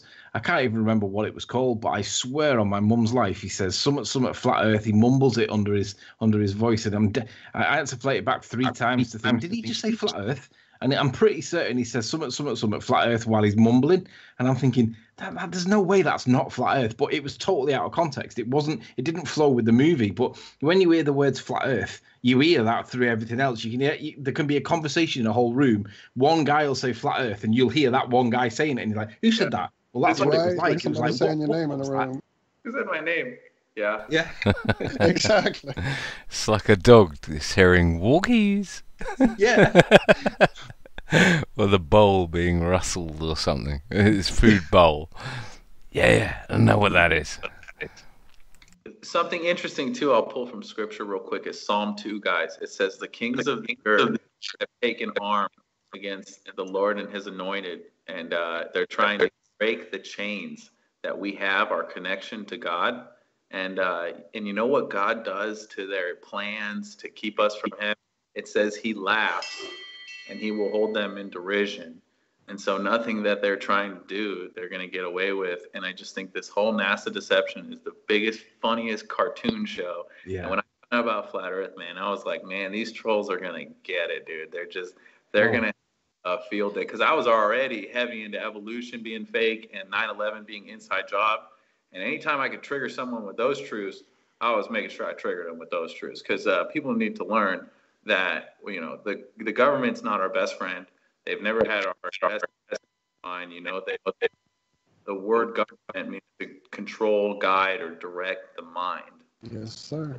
That's all they're doing. That's their one thing I do lean towards the biblical scripture on is when the Bible refers to the great deception. And it's like, well, if there is a great deception, what would the great deception be? And when you realize that flat Earth might actually be a thing and you start looking into it, and then there's a biblical reference to the great deception, I mean, what else do you get that's greater than this? Out, bro. In Isaiah, it talks about Satan saying the 5 I wills. He's got this famous 5 I will statement. He says, I will be like the Most High. I will establish a kingdom above the stars. So basically he's saying, I'll establish a kingdom in space, you know, above the firmament. I'm going to make it up because he's the father of lies, right? And so it lays out the globe earth deception, in my opinion. And then, dude, it's so amazing. Like Ezekiel starts talking about the wheels and the spirits that are within the wheels moving to and fro, and how all the stars are like locked in these wheels. And like they put that in our face all the time too. With like Lord of the Rings, they had a tower, and the tower inside the tower had this wheel ball with the rings. Yeah. The ball being the rings, and then Game of Thrones. Like the beer for Game of Thrones has that same ball, but you'll see it all the time in like museums and stuff now. Keep an eye out for it. It's rings and balls. And what's funny is if you can just pull up a planetary app on your iPhone, all the planets like perfectly line up in one line. And then on top of that, NASA's calling them the Van Allen belts. And belts is just another word for ring, you know, a loop. It goes around your waist, you know, like so. There's definitely something to that right there. So. Mentioned they name all the planets after pagan Roman gods. Yep. Yeah, they deliberately seem to name things intentionally to like almost to rub salt in the wound. Like the best example I always think of is Operation Fishbowl, when they started apparently sending up high kiloton weaponry, missiles and whatever into the upper atmosphere. Just after the Apollo moon mission, the apparent Apollo moon missions, It's almost as if they got high enough to realize that there was a ceiling, and then they started to try and blow it up, because that's what typical people that are crazy would want to do. Oh, there's a barrier. Let's see if we can blow it up, not knowing what's on the other side that might be the barrier might be protecting us from. But nonetheless, Operation Fishbowl, the name itself makes you think, why did they use that particular word, fishbowl? It's just interesting. Hey, Anthony, that was actually part of a bigger set of experiments. There was a couple other operations they did at the same time. One was called Operation Plumb Bob. Okay. And one was called Operation Greenhouse. Yes. Go on. Tell me about Plumb Bob. Well, these were all the same, launching these rockets armed with nuclear warheads and just launching it up at the upper atmosphere. Same with, what was the one you just named? Operation Fishbowl. Yeah. Fishbowl, Greenhouse, Plumb Bob. They were all part of the same sort of operations. Yeah, it makes you wonder, why would they be doing it? Because it was just after the apparent Apollo moon missions. For me, that's like kind of saying like, hey, this is our most successful rocket launch ever. We've got higher than we've ever got before. And there's a big pair of eyes looking down on us. Let's see what we can do. That's the way I interpreted what I heard. Because some of the running theories for why they were doing that and what they're trying to do. A lot of people have suggested they're trying to break the firmament or crack the firmament. For one, that would break the barrier between heaven and God and the angels and earth and them, right? And they could ascend somehow maybe and be like them or go and overthrow them or something. And then the other theory is that if they were able to do that, if they cracked a hole in the firmament, it would release the waters above, flooding earth again, which would make God quote, meaning that he said he would never flood the earth. And so if they you've took the words right out of my mouth. I mean, that's what I'd heard too, and I tend to agree with that, because it would kind of prove that God didn't exist if that's really what was going on. But I agree, if science was what they're basically accused of being, which is the biggest anti-creation establishment ever, then that's the one thing that if they found out that there was a beady set of eyes looking down on us, and there was this membrane between us and the waters of heaven, if you could blow up that membrane between the waters of heaven and the waters of earth, you disprove creation, right? But the fact that you're arguing about the fact that there's something up there that you're blowing up in the first place isn't the issue. They want to destroy it to prove that they're in control, and they couldn't destroy it. Since the Tower of Babel, they were trying to reach up. Nimrod, he was trying to reach to break through. And so there's a correlation between Nimrod and Operation Dominic, which was equated and similar to Operation Fishbowl. If it wasn't related to it, I forget exactly. I think Dominic was the overreaching umbrella that covered Fishbowl, Plumb Bob, and Greenhouse. There you go. Yes. And then what about Starfish Prime? Have you heard of that one? Starfish? Yeah, Starfish Prime. I just know the name. I haven't looked much into it, but I knew it was the Dominic as well. Yeah, and then you got Operation Paper there for the Nazis. I didn't catch that. You broke up. Oh, you see him? We got searching it up. Operation Paperclip. Also, they Paperclip. Yeah. Most people founders of JPL and NASA were all occultists, and they were all into sex magic, and that's why all the rockets are shaped like penises, and there's like a bunch of ball worship going on. Like, these guys are crazy. What did you find on Starfish Prime? Is it me, or are they breaking up badly? Uh-oh. They are breaking up a lot too. I think they've gone, haven't they? They fell. Hello? Can you hear us? I can hear. Yeah. We're here. Yeah, they're breaking up for us on the call. I don't know. So this is at a discovermagazine.com. Their blogs. In 2012 was the 50th anniversary of Starfish Prime, the nuke that shook the world. Yeah. July 9th, 1962, 50 years ago, the United States detonated a nuclear weapon high above the Pacific Ocean. Designated Starfish Prime, it was part of a dangerous series of high-altitude nuclear bomb tests at the height of the Cold War. Its immediate effects were felt for thousands of kilometers, but it would also have a far-reaching aftermath that still touches us today. In 1958, the Soviet Union called for a ban on atmospheric tests and nuclear weapons, and went so far as to unilaterally stop such testing. Under external political pressure, the U.S. acquiesced. However, in late 1961, political pressures internal to the USSR forced Khrushchev to break the moratorium, and the Soviets began testing once again. So again, under pressure, the U.S. responded with tests of their own. Yes.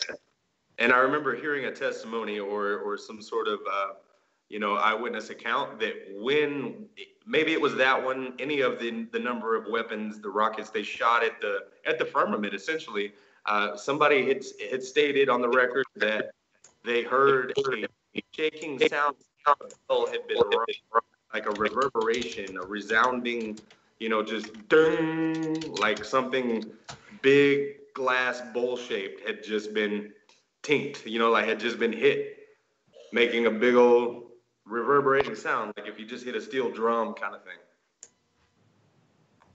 Huh. That's crazy. Yeah. So recently, Ariana Grande put out a music video for her single that's been on the top pop charts. It was called God is a Woman. And in that some creepy stuff, a lot of satanic symbolism, as of course we all see with Hollywood and the music industry. But in the breakdown where the music stops and she has a little cut scene, she's accompanied by a voice taking the Bible out of context and speaking as if God is a woman and saying something about me and my sisters, black text. But then she takes a paper.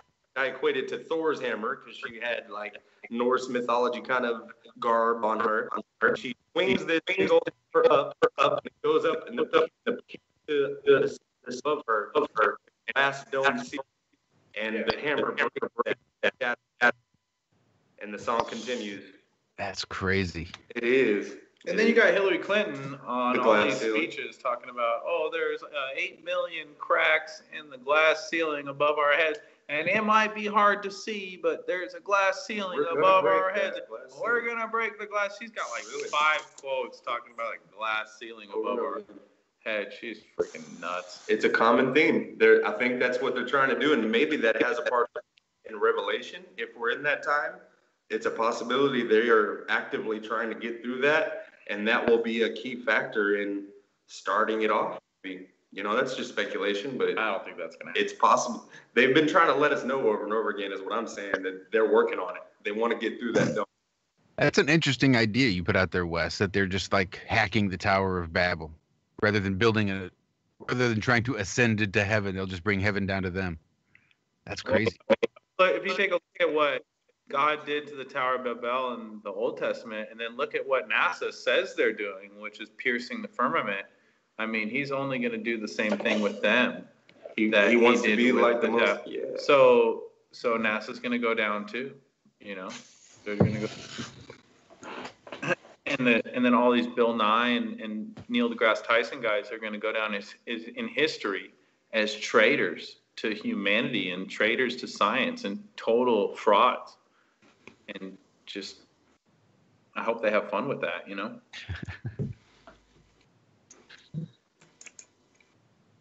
Yeah, I long for the day when they are taken to task, when their toes are held to the fire, so to speak, and NASA has to account for the things that they've done thus far. Yeah, and you got Neil trying to debunk flat Earth, talking about a flat shadow. Oh, yeah, the Earth was flat. Eclipse would be a flat shadow. You'd have flat. You ever heard of flat shadow? He like, look at his friend. You ever heard of flat shadow? No, I ain't never heard of a flat shadow. And I'm like, dude, what the hell are you talking about shadows during eclipse? Come on, dude. Like, at least pretend like you've learned our model. Like at least pretend, But it's funny. It's a joke. People actually fall for it and run with it. I wanted to read this real quick. There was somebody that made a meme. It's Paul NASA Lies Thomas. Shout out Paul. He makes a lot of great stuff in our group. And he made a meme, and I'll show it to y'all real quick. It says that God did not give us dominion over the stars, over the heavens, over the moon, the sun. And so one of the verses he listed in here says Psalms 115, verse 16. And it says, even the heavens are the Lord's, but the earth hath he given to the children of men. Yeah. And it's just a few other verses here that just really clarify that we don't have dominion over the heavens, sky, over the stars, the moon, maybe the sky. He didn't say that so much, right? Yeah. You know why, don't you? Because God's clever, isn't he? And imagine what the skies would be like if you consider how much we fucked up Earth. Well, yeah. Dominion over that bit, we were not ready for that.